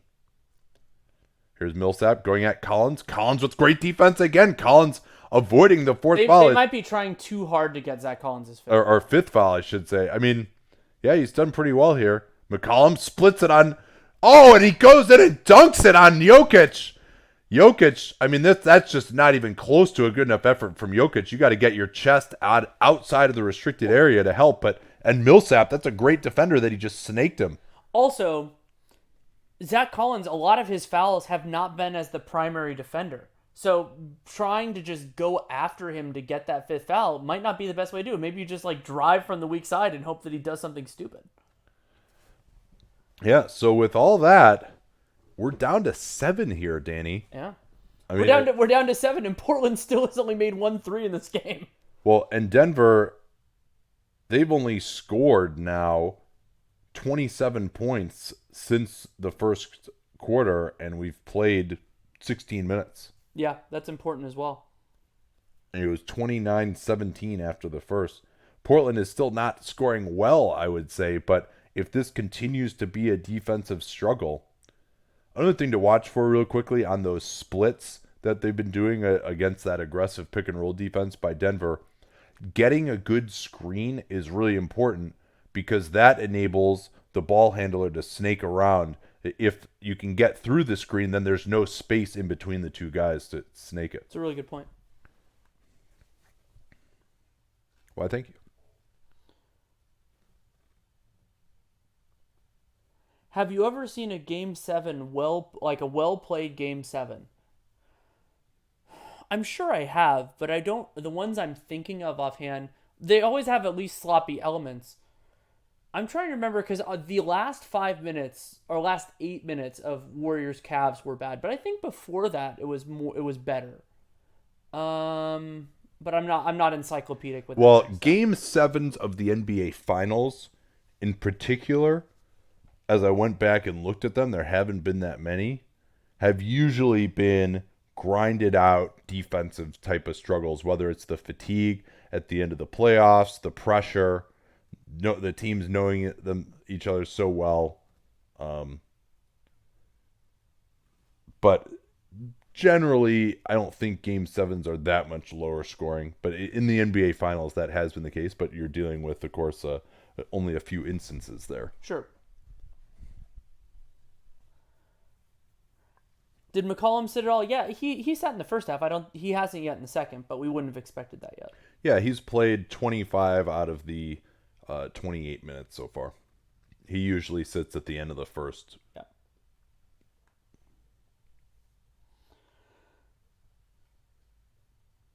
What is your view on Collins? Is he likely to be an above average starting five? I don't think above average to me is a little bit strong. It's possible, but I wouldn't expect that because there are a lot of really good centers in the league, and I don't see a ton of like defensive versatility with him or much of an offensive game overall. Like he could be a nice complementary five, and I think he could be a stable defender, but that's not an above, like, to me the threshold for an above average center right now is pretty strong. I mean, there are a lot of really good guys, and like think about, like, for me, how much better Yusuf Nurkic was this year than Collins has been. And Yusuf Nurkic is, I would say he's above average, but he's not that far above average. And he had a nice year. He had a really nice year. So one thing I'm going to look at here is what is the bench unit going to look like for Portland now Yeah. with Hood and with Collins starting? Are they going to play Harkless and Aminu at all? Millsap, they screen away for Harris, curls into the lane. Cantor steps up nicely, and Harris scores anyway. Great shot by Gary Harris to put it back to 9. Let's see what Stotts has for his ATO here. Cantor at the elbow. They force him out on the floor. McCollum crosses up, goes into the lane, scoops, and scores. So good. The skill level of CJ McCollum when he's going right is about as impressive as it gets. Hood, full court pressure for basically the first time in his life, but then he gets switched off of Murray. Murray pulls back. Rebound Craig goes up quickly, but too quickly, and he missed the layup. McCollum feeling it now that he can cut it to 5. Attacks. He's got Cantor on the backside. Goes to a floating left-hander. Back to him, though. Lillard closed down really nicely by Craig off a scramble situation. That's fantastic work. Pick and roll Collins. Lillard splits it. Now he's got Cantor. Cantor hits the layup that time. 5-point game, Danny. And I think Jokic has really got to get more involved here, especially out of the post. They are not doubling him. There's the interception, but it goes right back to the Nuggets. Murray into the lane, feeling it, cut down by Collins, though. Now Jokic on the drive, goes at Collins. Murray down the lane, stopped by Collins. Jokic trying to go up. I thought Collins fouled him that time with no call, but another miss. Nuggets cannot score at the rim on Zach Collins. But he's getting away with murder on some of these plays, too, if we're being honest. Sure. Maybe not murder, but like, involuntary manslaughter? Yeah. I mean, it's getting to the point where he should have been called for a foul on like one of these 10 plays. And meanwhile, Cantor picking pops, and we're down to 3 now.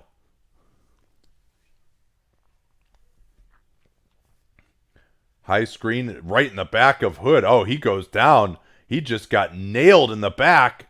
No call was made. He is going to give up a layup now, and that's the 5th on Collins. Hood is still down.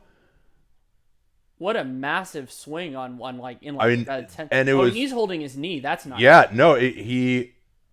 And I thought it looked like an offensive foul to me. He gets 2 hands in his back. I'm going to go back and look and see if I can see it. Yeah, all right.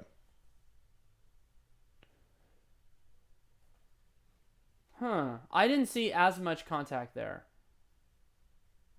Like related to did I mean, I think what happened was he just got all of his weight thrown forward oh onto his left like knee. kind of Oh, the not hyper. Oh, it's the hyperextension. hyperextension right there. Yeah. Yeah, and that's where the foul takes place. By the way, you can't get your legs into the back of Hood's leg. I mean, that's awful. Like it's a real ugly hyperextension. So yeah, it's just he happened to have his leg straight, and Craig just gets his knee right into the back of Hood's knee.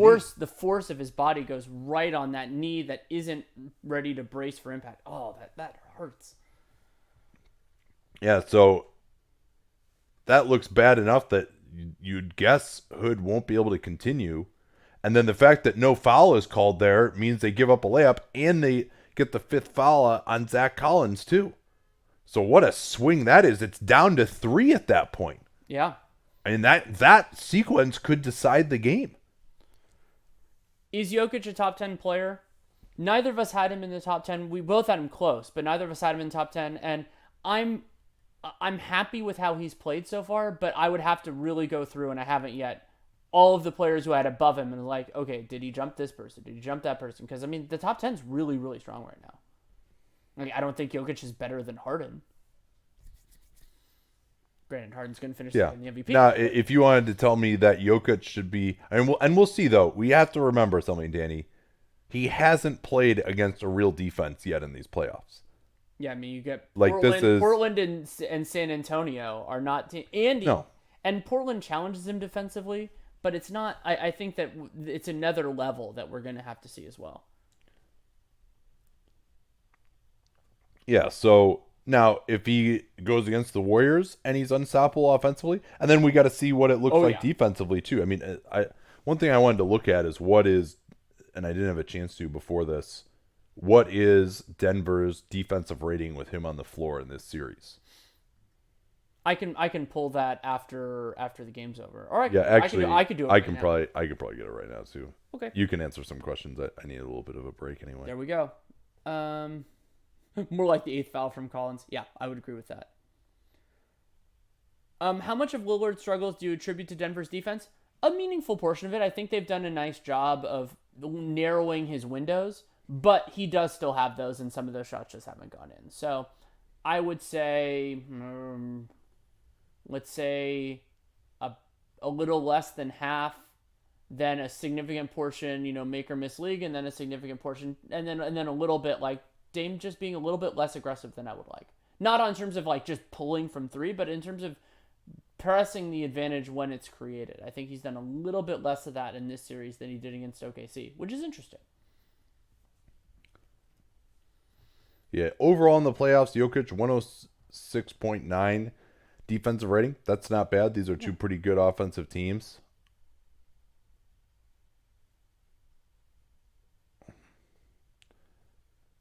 Yeah, and poor Rodney Hood, man. I mean, he's trying to pressure up full court for like maybe the first time in his career, and yeah, I mean this does not look good. And pending free agent, all that gave up his bird rights to do the trade. You hope for the best, but it doesn't look as significant as I worried it might be. But it still could be very significant.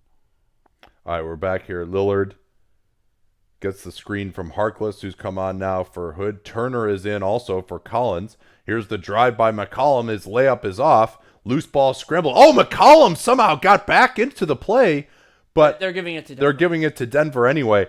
That was incredible hustle for McCollum to miss that layup and beat everyone to the ball, but he just couldn't corral it.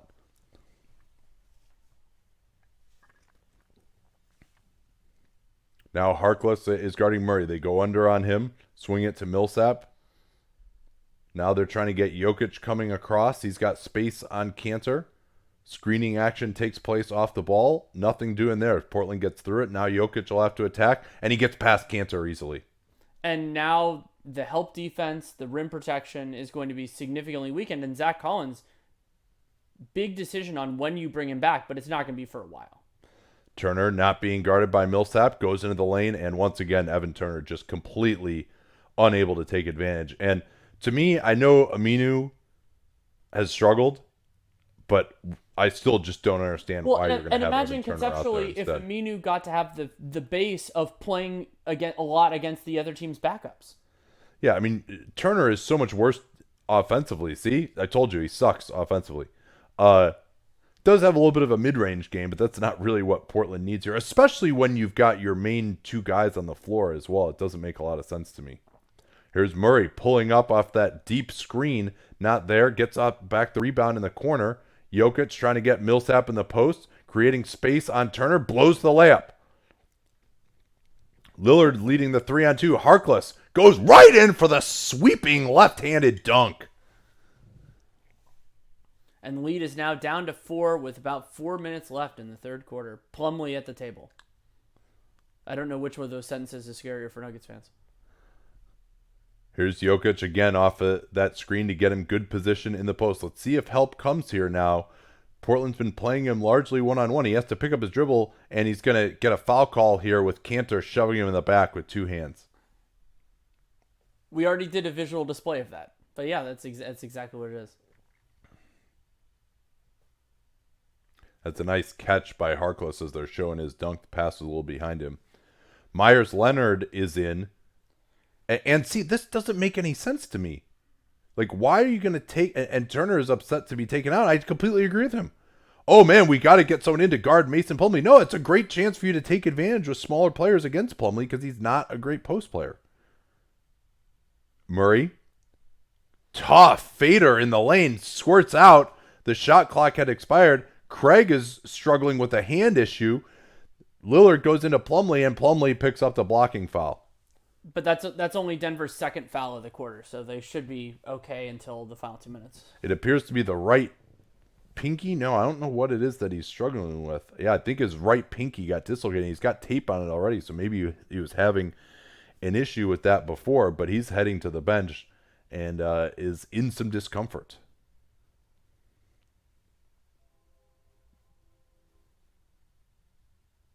Ooh, yeah. Caught it on Damian Lillard's hand. Here's Leonard attacking, swings it to Harkless. That is a ambitious three from Harkless. Leonard couldn't get the rebound, but it went off of Plumlee. I thought Leonard was going to grab it. It went off Jamal Murray too, I believe. Or maybe he missed it. Yeah, so Craig is going to have to get looked at. It looks like back in the locker room. Or so they're going to pop that thing back in if they can. Here's the drive by McCollum. Floater is good. 2-point game. CJ McCollum, 12 of 19, 25 points. And now Leonard finally, and this is a call that has been a long time coming. Leonard just chucking Jokic, trying to be physical with him at every turn out on the floor. Torrey Craig is like, please don't do that to my finger. That does not feel good. Murray gets the Jokic screen, floats it up over Myers Leonard. Another miss from floater range from Murray. Portland almost turns it over, but they can push it now. Leonard running the floor, nothing there. McCollum going to try and create space on Murray. Just get out of his way. He waves away Myers Leonard. He says, get out of my way. Now Leonard goes to set the screen anyway. McCollum drives. McCollum should just punch him in the face. I wouldn't recommend that. Here's Harris going at Leonard, who commits a clear foul. And Harris is going to score. Now, they should have actually called this foul on the floor earlier, but they didn't. And then when he went down and continued through to the shot, they call it. And Myers Leonard being out here instead of Al-Farouq Aminu or just anybody else who's better at basketball is really hurting them because he's bringing so little offensively, and he's a big defensive liability. Yeah, I mean, I would even rather have Turner out there, and Absolutely. you know my feelings on Turner. Plumlee, he beat Kanter to the rebound. Murray on the crossover right down the lane for the lefty slam as Kanter never reacted defensively. And that's huge for Jamal Murray. 3 of 15 from the field so far in this game. So that's a huge exchange. Lillard now going at Jokic, gets stripped by the Serbian big man. Now it's Murray, and they get the Euro foul on Plumlee, but this will be free throws for Denver. Still probably a good foul for Portland, frankly. Lillard saying he did not get it cleanly. With his limitations as a free throw shooter, I think that's a good call. It's a version of Haka. Yeah, watch Enes Kanter just never move here and let Murray go right down the lane for the dunk. And Murray barely sneaked that one over the rim. He's looking exhausted, by the way. He went down earlier. They showed him on the ground and then just not even coming down for the free throws that took place. Here's Plumlee hitting the first free throw. That hitch is painful. But this is a potential turning point now. Absolutely. Where Portland, I think, was within 2. Mm-hmm. Then they give up the offensive rebound on the free throw. Kanter doesn't box out Plumlee on a free throw. Lillard swoops in for the rebound. Really just cannot abide Stotts playing Leonard right now. I mean, Al-Farouq Aminu, is he just dead? Is he just not going to play in this quarter? Half. Yes, thank you. Here's Leonard. His floater at the foul line. Oh, the tip back dunk and one from Harkless. And yes, Myers Leonard is +3 overall in the game. But how much did he contribute to that +3? I can assure you he's contributing very little right now. But Mo Harkless, that is a big, big putback dunk. And the offensive rebounding starting to come to bear in this third quarter the way we've seen it all series. It was an aberration in the first half. Murray is going to get a break. I think he needs a real break here. He has not been effective, especially in this third quarter. And Harkless had no points at all in the first half. He only played like 7 minutes, but has 4 already, and now it's 6. Yeah, Harkless, a terrible free throw shooter, but the rebound went right back to him, and then an impossible left-handed hook off the glass over Jokic. They try to get Harris. No, the spin move and yet another foul from Myers Leonard. I can't do this anymore, Tinny. It's just so you have Myers Leonard have something in common. Oh. Kanter did well to keep that previous offensive rebound alive. Gesundheit. Thanks.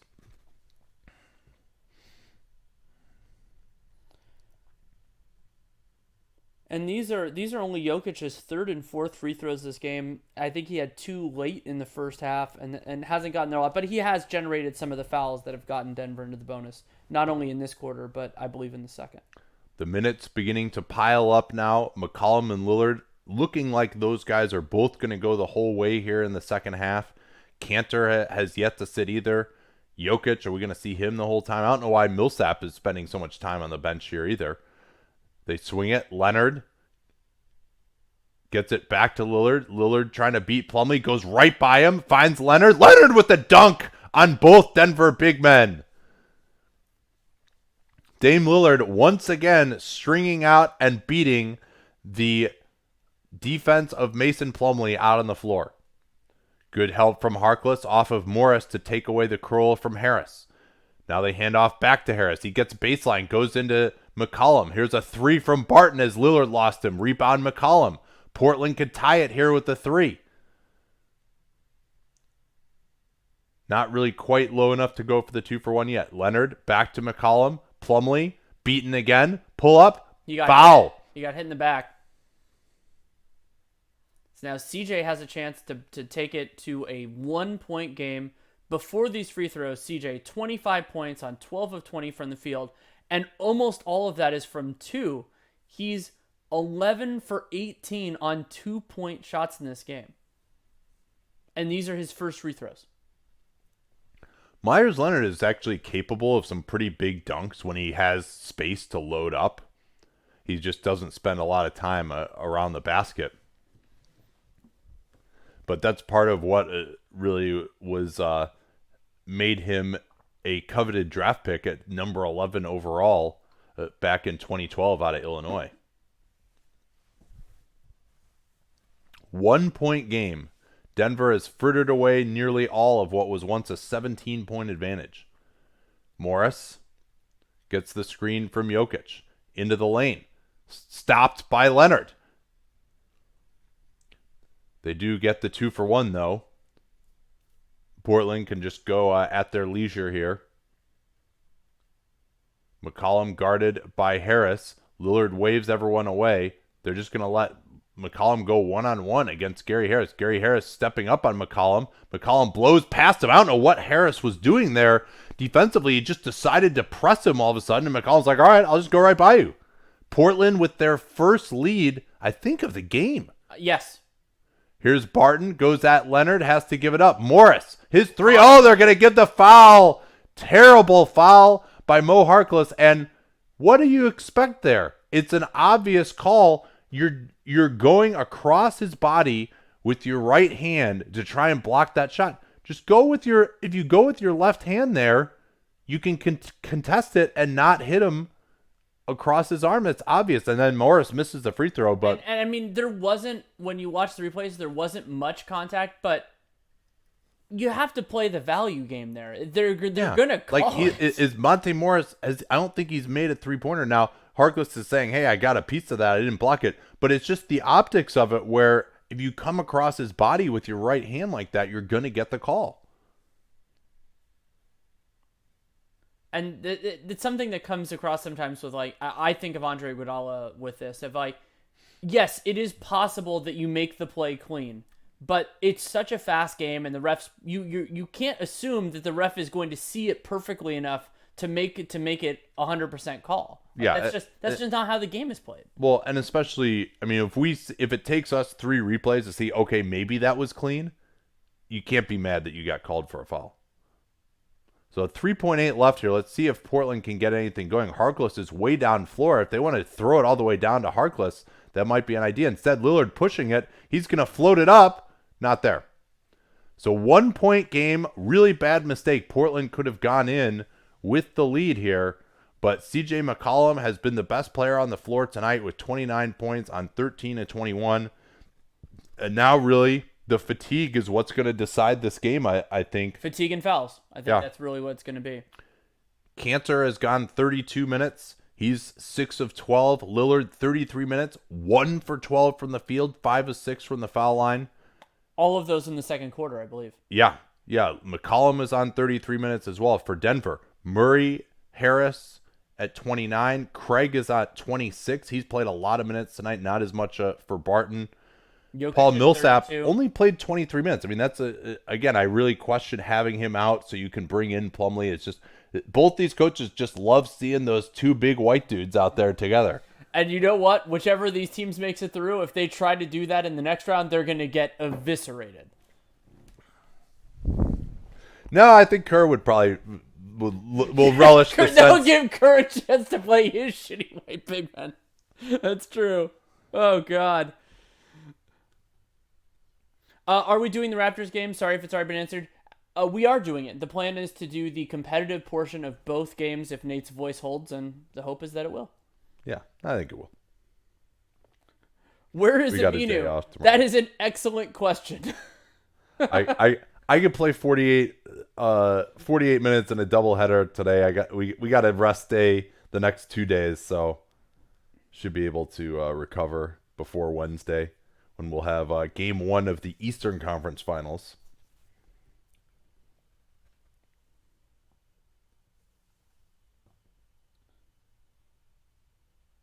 Somebody's complaining about the Harkless thing. If you make a play that the only way that the ref can call it not a foul on you is if they see it perfectly, it's a dumb play.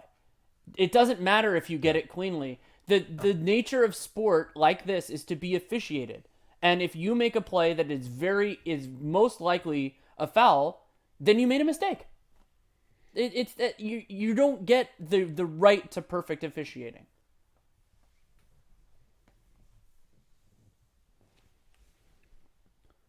Catch up on the stats. Oh, that's a good question. Yeah. Oh, go ahead. You can do. No. Feel free to do that. We can. If Torrey Craig can return, should he be guarding CJ with Damian Lillard struggling? No, I think Harris is their best defender. Yeah, and part of the reason Lillard is struggling is because Torrey Craig is doing a good job on him. Yeah. So no, I wouldn't change it.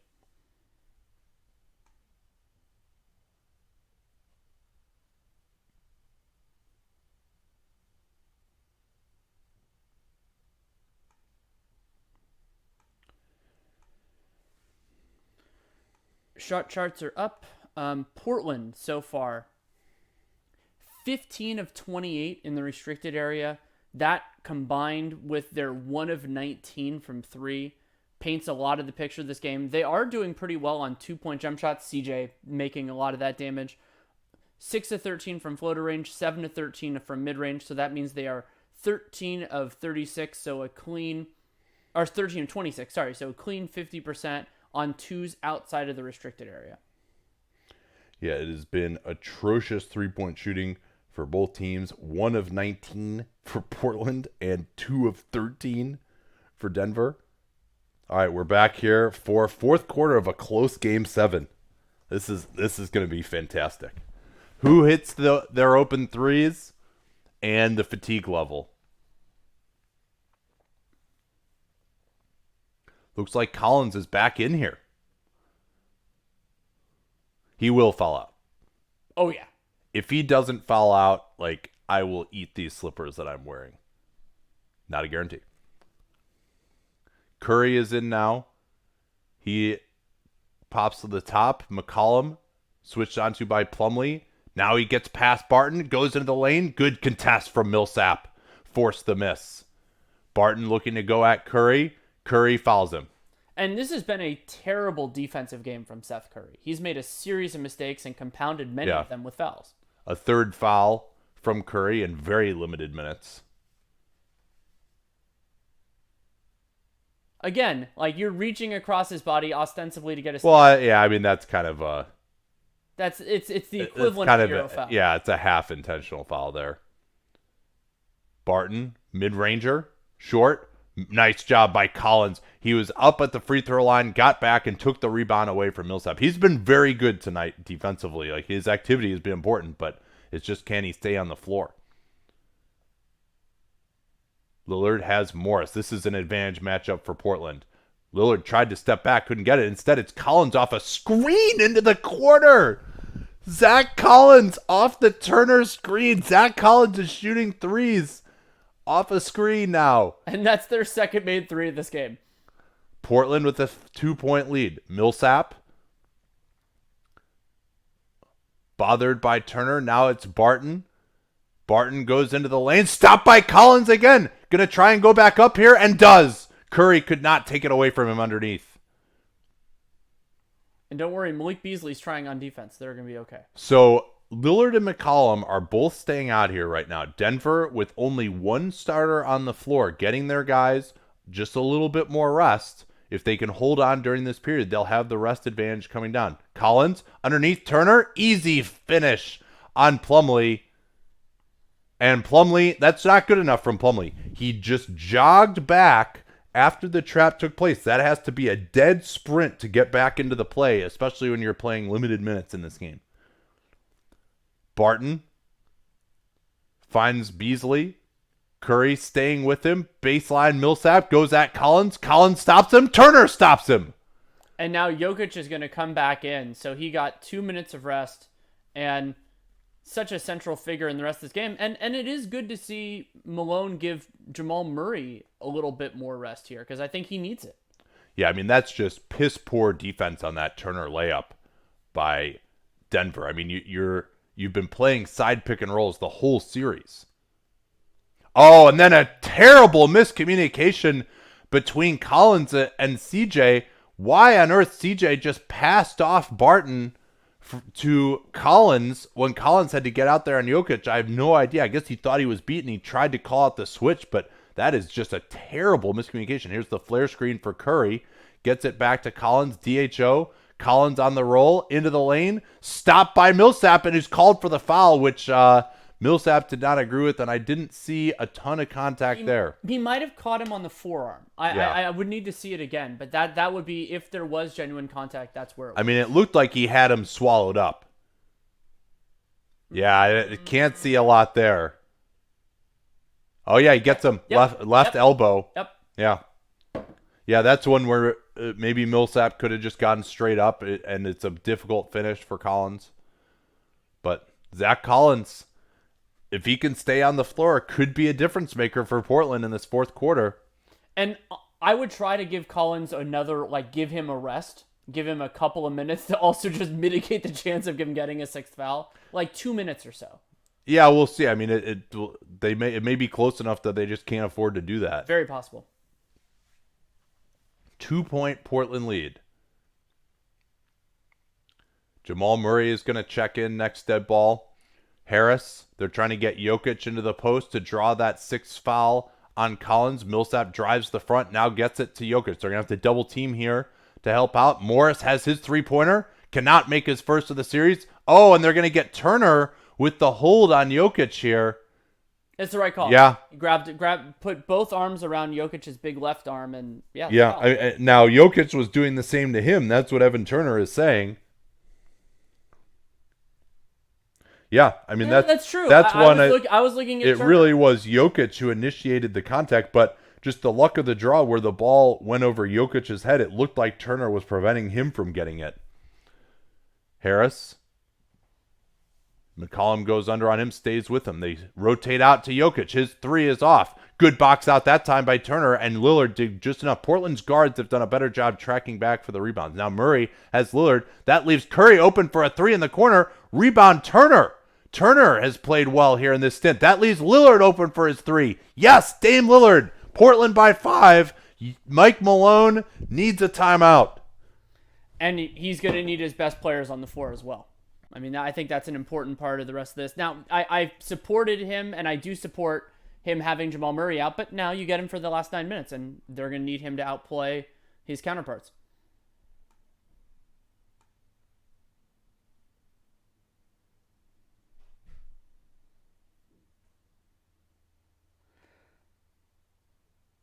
As somebody brought up that Dame needs to attack Beasley. Yeah, I've thought overall in this series that Portland did not do enough to go after Malik Beasley. He's athletic, but he is bad defensively. You know, there's some parallel. There's a little bit of Terrence Rossiness to Malik Beasley where you think he could be a better defender, and I think he has the physical tools, but he just doesn't play with that force.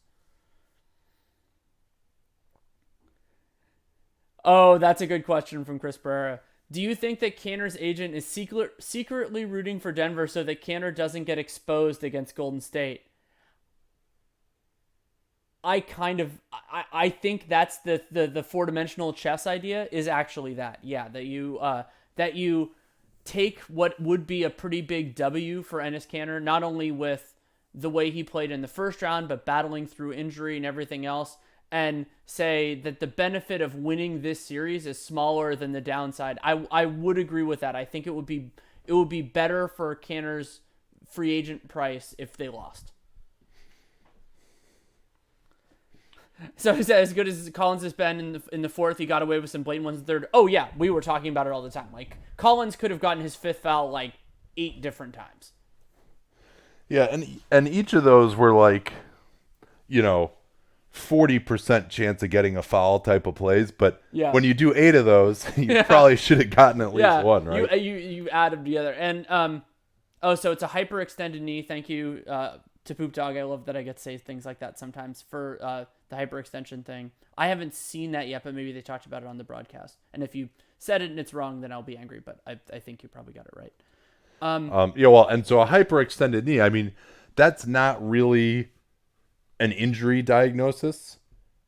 It's a mechanism of injury, but generally when they say that, when they say that, and they may not know, until an MRI takes place of what it could be. Like there's a tendon issue or maybe a bone issue, something like that. Predictions for the second game. Not only do I think Toronto's the better team, they have home court. Now, Philadelphia, their variance, I think, is a meaningful advantage in a road game 7 because they can, at times, play so well that it's really hard to overcome. The problem is they just haven't done that very often in Toronto this series. They did it once for part of a game, but then the rest of the time, not as much.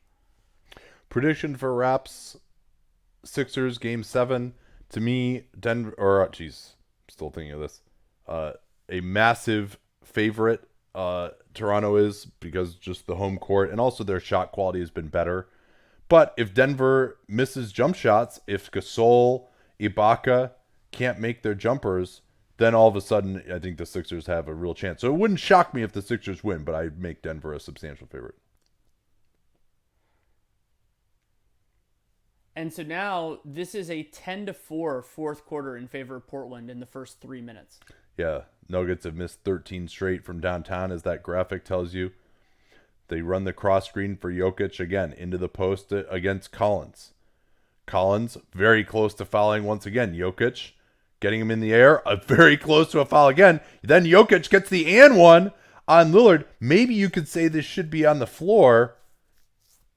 Well, and that was a circumstance with Lillard that I would have argued that he should try to tip the ball instead of catch it. Absolutely, yeah. I think that's right. It's really hard to catch that ball.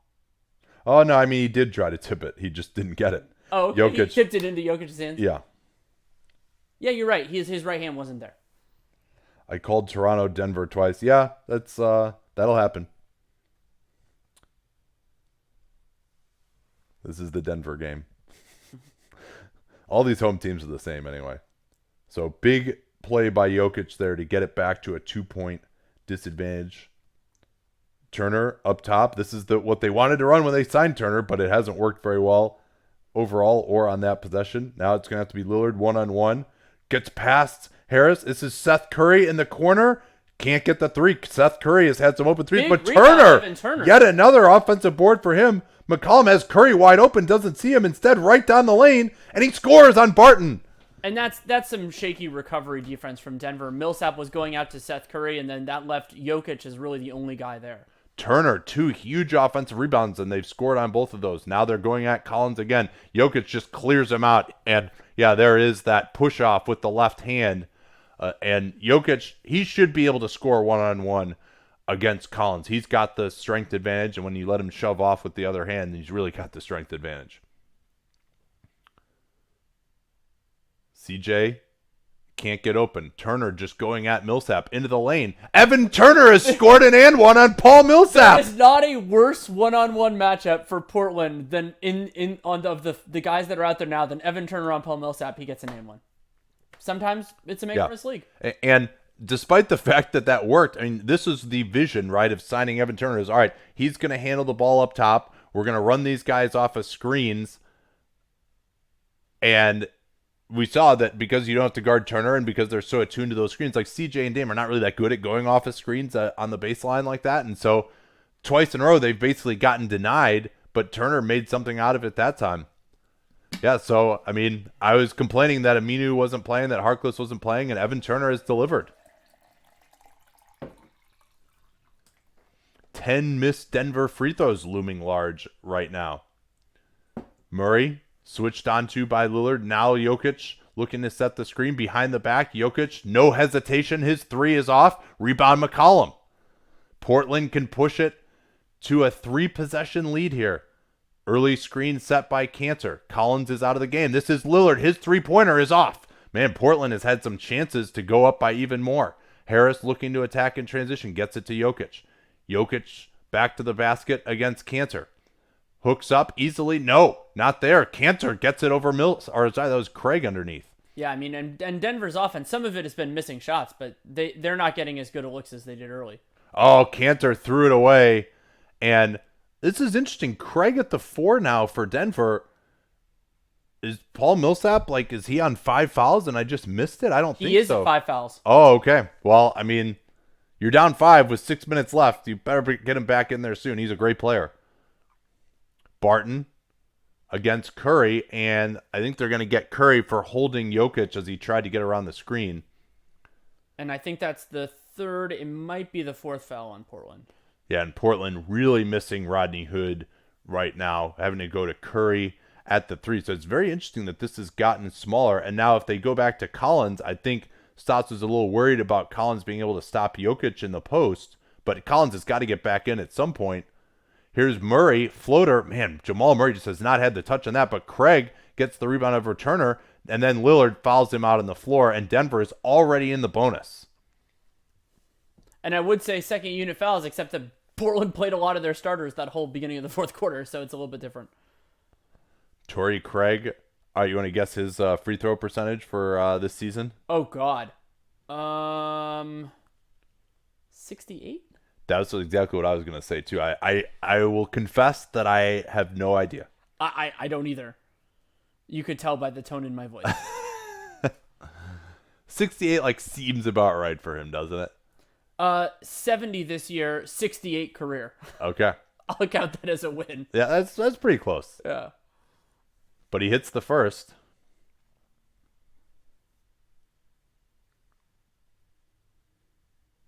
Zach Collins can only enjoy the taste of his mouthpiece right now. I mean, you could at this point you could bring him back in. I mean, he might Yeah. get his Well, sixth, but yeah, the question is who is it for? Turner is playing well, so you can't play Turner at the 3. It's not enough shooting. And a foul is called on Craig, That's bodying their up. third. Yeah. So we could see this game slog down a little bit into free throws, but they've been letting, it's weird. They've let some stuff go, and they've called that a weird batch of touch fouls. Yeah, but that's a That good was call. a foul. That was a good call.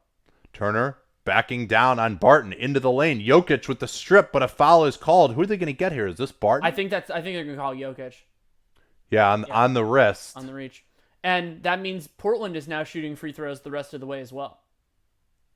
Yep, good call there. Yep.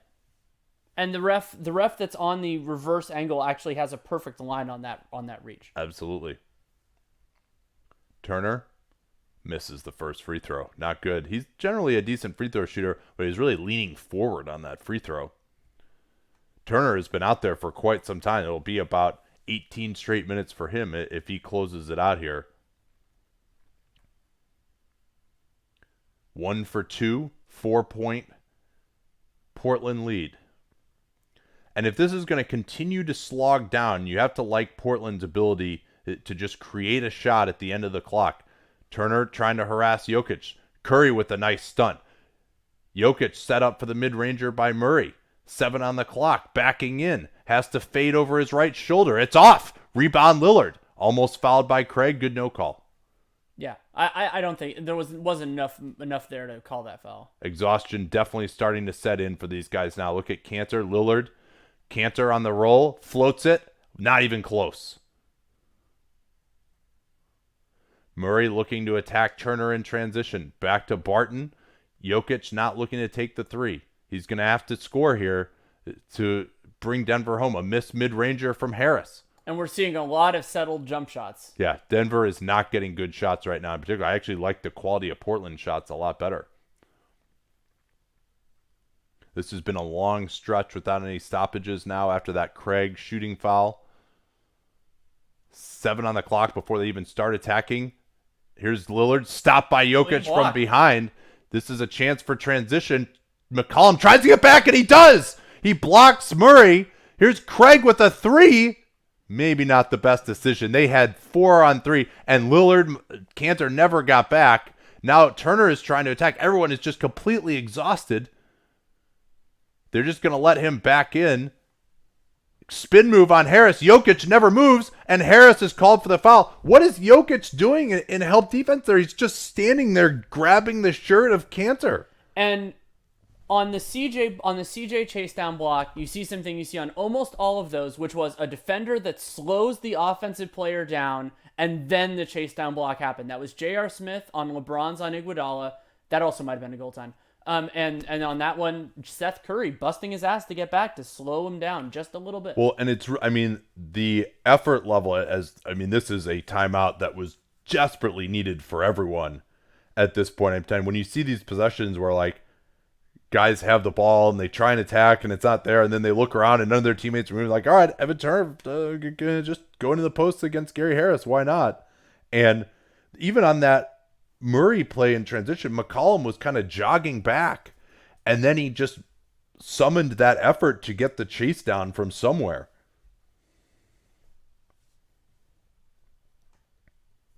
But yeah, Jokic not moving at all to come over and help defense on Turner.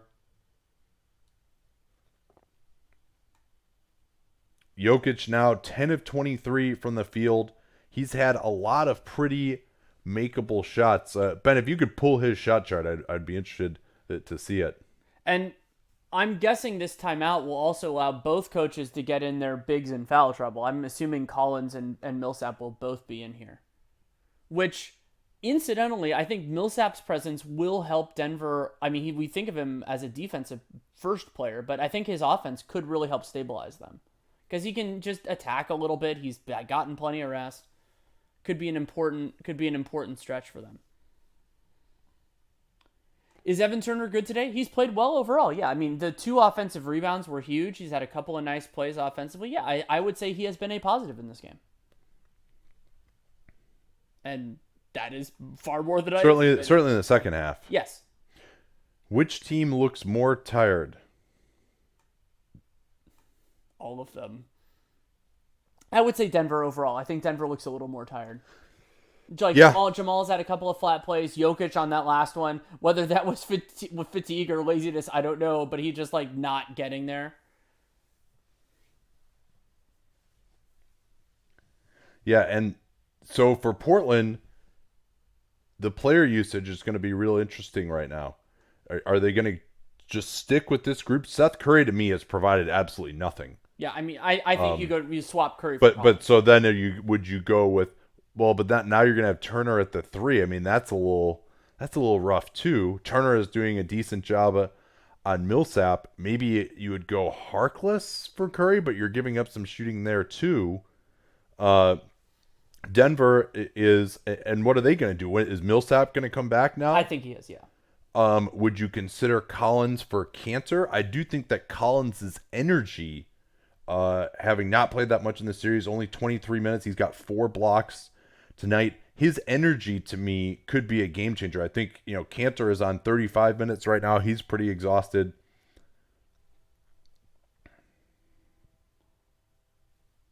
But we'll see what Terry Stotts decides to go to. I don't think with Turner playing well, I don't think there are easy answers here.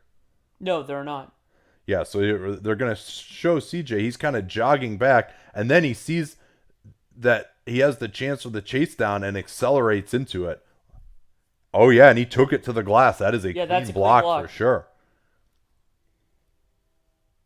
It took that angle to see it, but yeah, clean block. So now Turner with a chance at a free throw to give Portland a 2-possession lead. Well, it already was 2 possessions. So now, and it is Harkless for Seth Curry, and then Paul Millsap is in. Yeah, so a offense-defense substitution. But, if you're going to C.J. McCollum just trying to create a mid-ranger, maybe the spacing isn't as important. You got a 6-point lead here. Substantial favorites now. You try to just take it home with the 2 guards and play defense on the other end. Millsap looking for the Jokic off the screen. Cantor could not get back. Good double from Turner, though. Millsap has an open corner 3 as a result. Oh, man. Denver just cannot hit from the outside. 2 of 18. Denver's actually shooting worse from 3 now than Portland. Somehow. Unbelievably bad shooting on spot-ups for these guys. Here's CJ. He's got Jokic. Crosses over. Fades back. Oh, man, that could have put it at 8. I thought he faded back a little more than he needed to. Now Harkless has Millsap. Millsap fresh off the bench. Goes into him, and Harkless is going to get called for the foul. This will be free throws for Paul Millsap. And Denver, 21 of 31 from the free throw line. Those 10 missed free throws could be important, but also the free throw line could help kind of get these guys a little bit of rest and help give Denver some better shots. That's why one of the reasons I thought having Millsap on the floor was going to really help. Millsap with the first free throw. That was a big swing there. CJ had blown by Jokic, had a chance to put him up 8. Then instead, it's a fast break for Millsap. He gets the matchup that he wants and draws the foul. Couple of free throws, big ones for the veteran.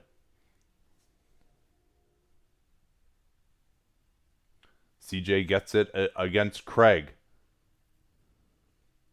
Screen here coming. Double screen from first Harkless, then Cantor. Harkless is open on the roll. They missed him. Turner, not being guarded by Millsap, tries to create space, throws it up there. In and out and back out. Here's Lillard with the steal. Euro steps, throws it back out, gets it in the corner. His 3-pointer is good. Dame Lillard with the steal. Then Jokic was too tired to stay with him. Lillard gave it up. The moment he gave it up, he had the plan to go to the corner, and he was wide open. Now Harkless with another terrible foul way out on the floor. Yeah, and you're really going to pick Jamal Murray there. That's what's happening, Mo. And you're up 7 to let them score with basically no time running off the floor is just terrible. That's the kind of mistake that lets a team back in a game with 3 minutes left, up 7. You're a substantial favorite if you don't make mistakes. And Murray, for all of his struggles, he's not going to miss free throws. Now 7 of 7 from the foul line in this game.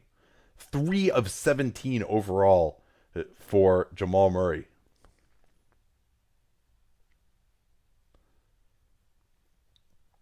So 2 bad fouls by Portland. Stotts is going to get his use it or lose it here to try and draw something up with 3:09 left. He would have lost it had the clock gone under 3 minutes. To me though, Danny, I would not have taken that timeout.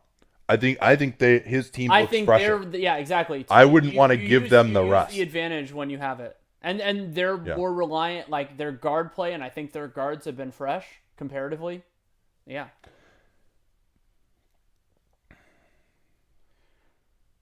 This is all a prelude to another 4 overtime game. We might just see guys passed out on the court if that happens. I might be passed out on this couch, not because I'm bored by the game, but I'm just exhausted.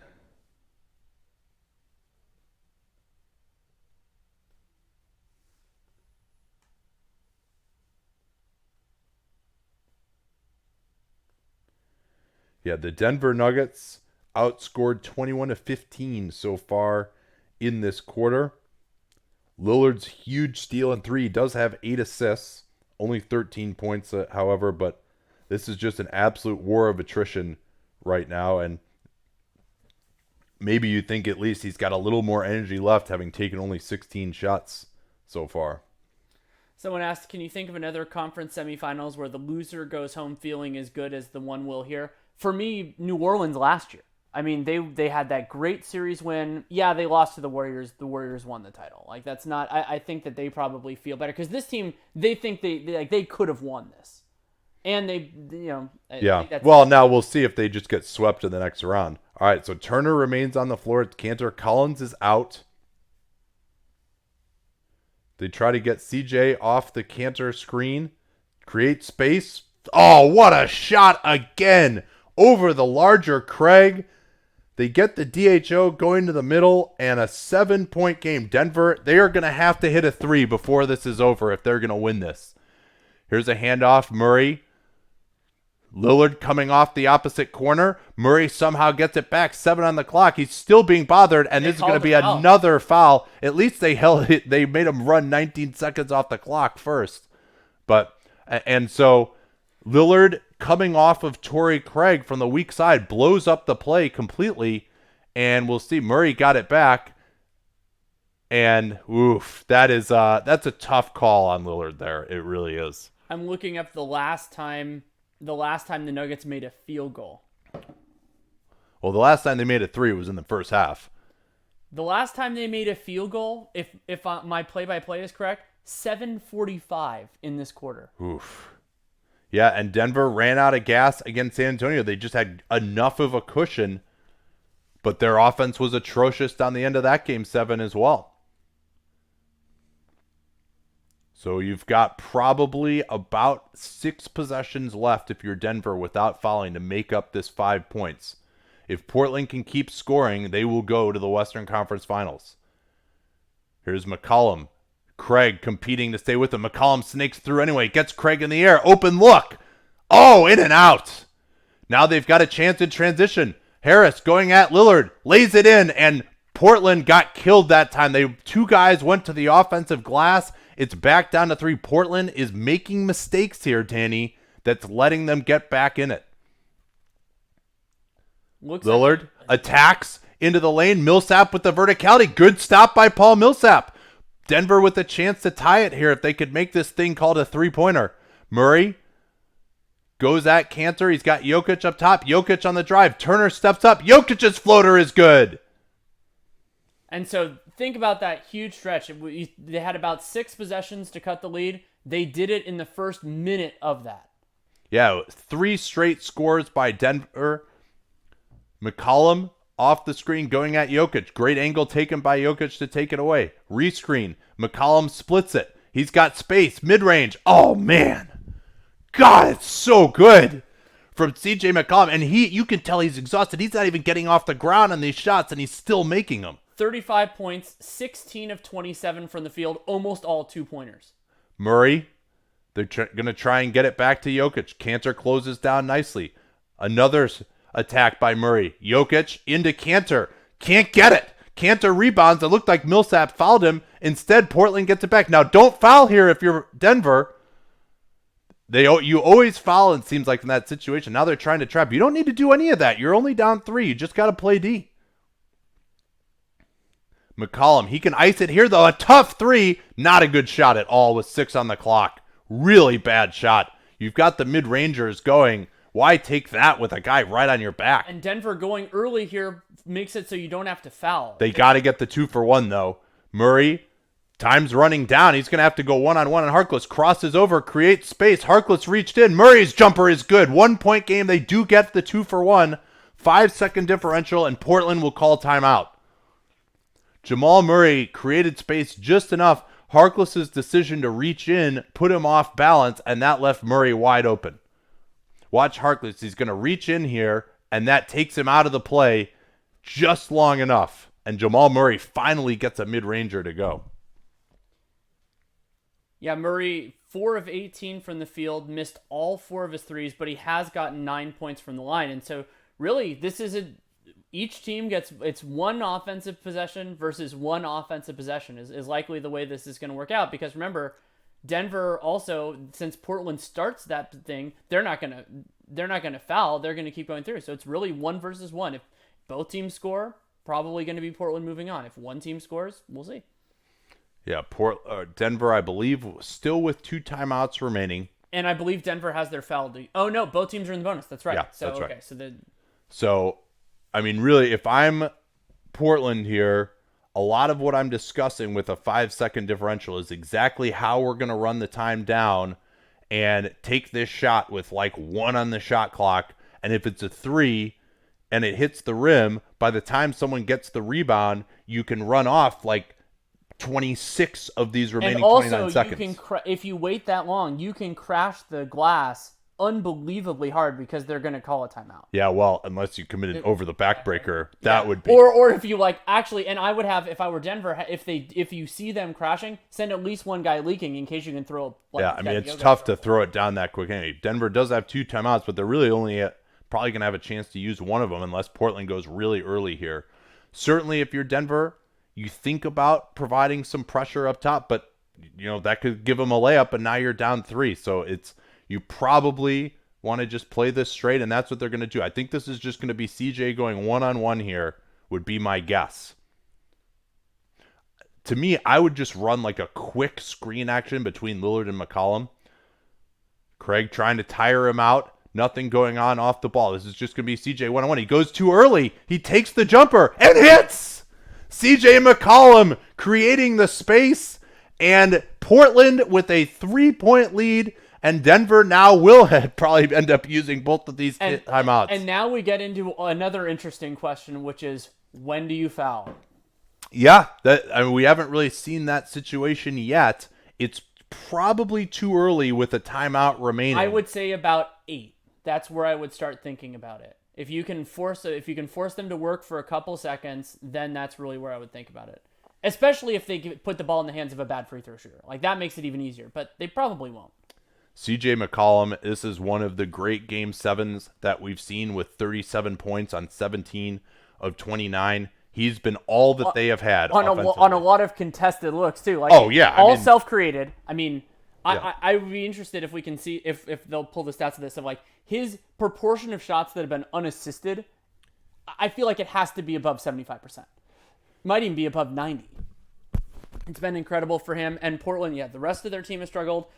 Portland, despite making one of their first 14 threes, I think they were 1 of 17. They now have twice as many made threes as the Denver Nuggets. They're 4 of 26. Denver's 2 of 18. Well, and you don't want to be in a position where you need a 3 when you haven't made a 3 since the first half. But they have good 3-point shooters. I think that makes you feel a little bit better about it. Yeah, it's tough because they don't really have that guy who's just going to rise up for a 3 over a larger, your Gerald Green type of guy who can just bomb it regardless of the contest.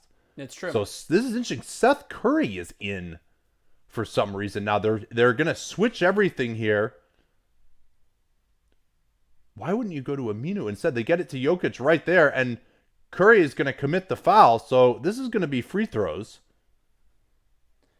And now we get to see whether, if you're going to switch everything, why the hell is Seth Curry on the floor? Yeah, why wouldn't you go with Aminu instead? And I think the thought was that if they get the quick two, you get the ball in bounds quickly, and Seth Curry can make a free throw. That's the only. I don't agree with that. I think you're better off just stopping them. And now they're going to look at this to see whether the foul took place before it was inbounded, but it was not.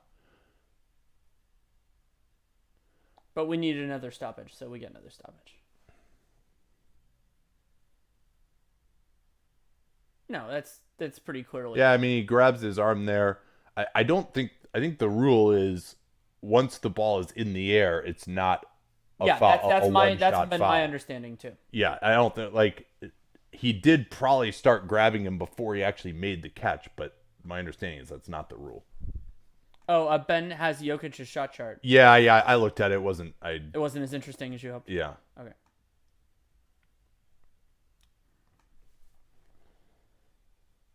This is a long review. Yeah, I mean, Portland has a lot of good free throw shooters, and I'm not sure that the.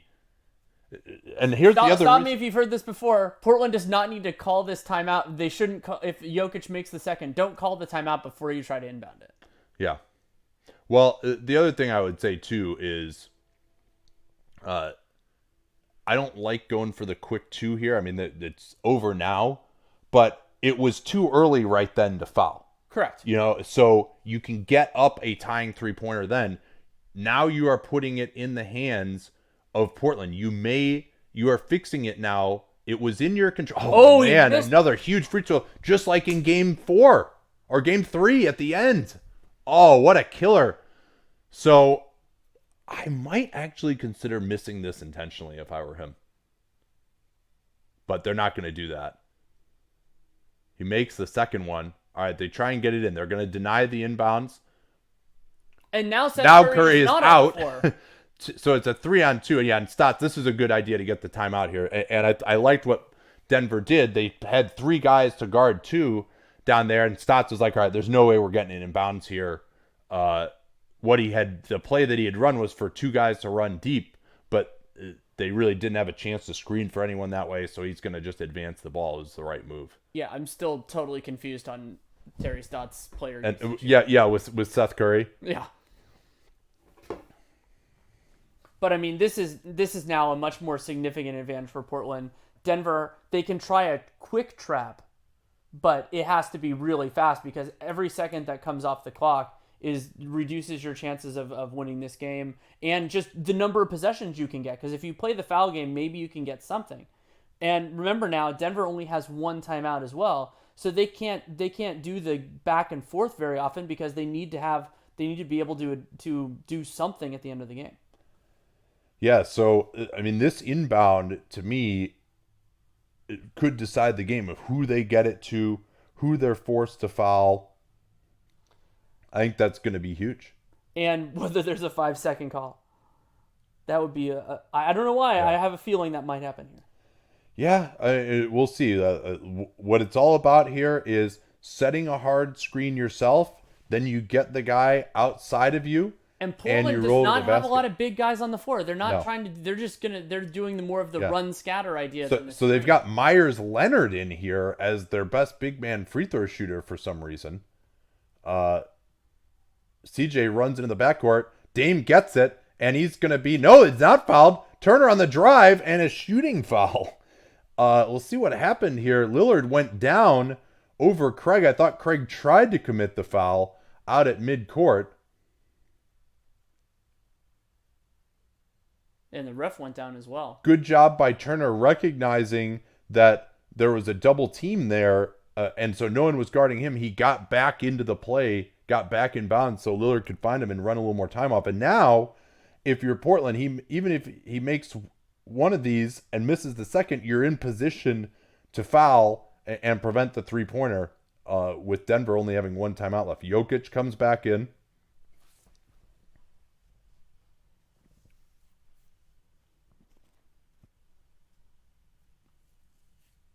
This is moving extremely slowly. Oh, Millsap fouled out. Yeah, so they've got some time here. Well, if you know you're going to foul, why is one of your best players with 5 fouls on the floor? Well, he's not going to make a three-pointer, but I mean, yeah, your best hope here if Denver is you're going into overtime and trying to win. You know, you're not going to win this in regulation unless Turner just misses both of these. Turner, a good free throw shooter, makes the first. Big minutes here. Cantor is coming in, not who I would go for here at all. Well, the idea is because they're going to call timeout, so maybe you can get the offensive board. Yeah, I think that's the idea. Yeah, you're right about that. I mean, you could try to do like a half court inbound, but usually you want to do that on the last possession, not the second to last. Yeah, and the point was made in the comments that they took Curry out to rebound on the free throw. Ice free throws from Evan Turner, and Denver now faces great difficulty. 2-possession game, only 8 seconds left, only one timeout. They will advance the ball here. We'll see. There is a defense for going for the quick 2 now. If you can get the ball right to the rim with no time coming off the clock, it doesn't. Yeah, like kind of like that no threes. If the team is in like that stand all around the corner, kind of stand all around the corner, then you can get a guy in and throw the pass. I would consider using Jokic as the inbounder here. If you're going to try to do No, I think if you're going for the quick 2, you probably want Jokic to be the guy posting up right at the rim like he was last time. That could work. Yeah, okay. But to me, if you can't throw it in right to the rim, then you have to get a 3. Yeah, because even like a dribble, they were probably going to lose 2-3 seconds. Yeah. Yeah, the only advantage of getting the 2 is like almost 0 time coming off right now. Because, I mean, with no timeouts, unless you've got at least 4 seconds left. Is it just me, or does that sign just seem a little bit sad? It's like, I don't know. I don't know. It feels a little ominous. So, yeah, I mean, I'm looking for a 3, but open to the 2 here. That's the way I'm playing this. And it has to be that insanely fast. But I think a 3 is the way to do this. So they're in a stack alignment here on the near side. Barton will inbound. Craig is still in for some reason. I don't know why. He's not one of their better three-point shooters. You'd think they'd go with Beasley instead. They try to get in. Denied by Lillard. Now they're way too far out on the floor. Jokic will just have to hoist it. Not there. And Portland is going to the Western Conference Finals. A Game 7 win on the road against the Denver Nuggets. CJ McCollum, one of the great Game 7 performances that we've seen. He picked up Dame Lillard, who did just enough. And you know what the key play was to me? Dame Lillard steals the inbound, drives in, passes it back out, sprints to the corner, and hits the 3. That, I think, was the one. The relocation. Yeah, that was absolutely massive. I mean, it probably would have been Mo Harkless's fouls if it had gone the other way. But huge win for Portland. They now move on to the conference finals. And in the big picture, we don't know exactly what's going on with their ownership situation. Yes, you and I have talked about how this was a weak side of the bracket. But how does they have some big decisions coming here. Making the Western Conference sure as hell feels better than not making it. And so maybe that changes how they think about the next couple contracts. Interesting. We're not going to spend some time talking about this here because we are going to be back for Game 7, Philadelphia at Toronto. It's going to start. Our guess is in about an hour. So it's starting at 7:02 Eastern. 7:02 Eastern. So we will be back in about 50 minutes. So be ready then. All right, and I promise not to call Toronto Denver during that game. Probably not.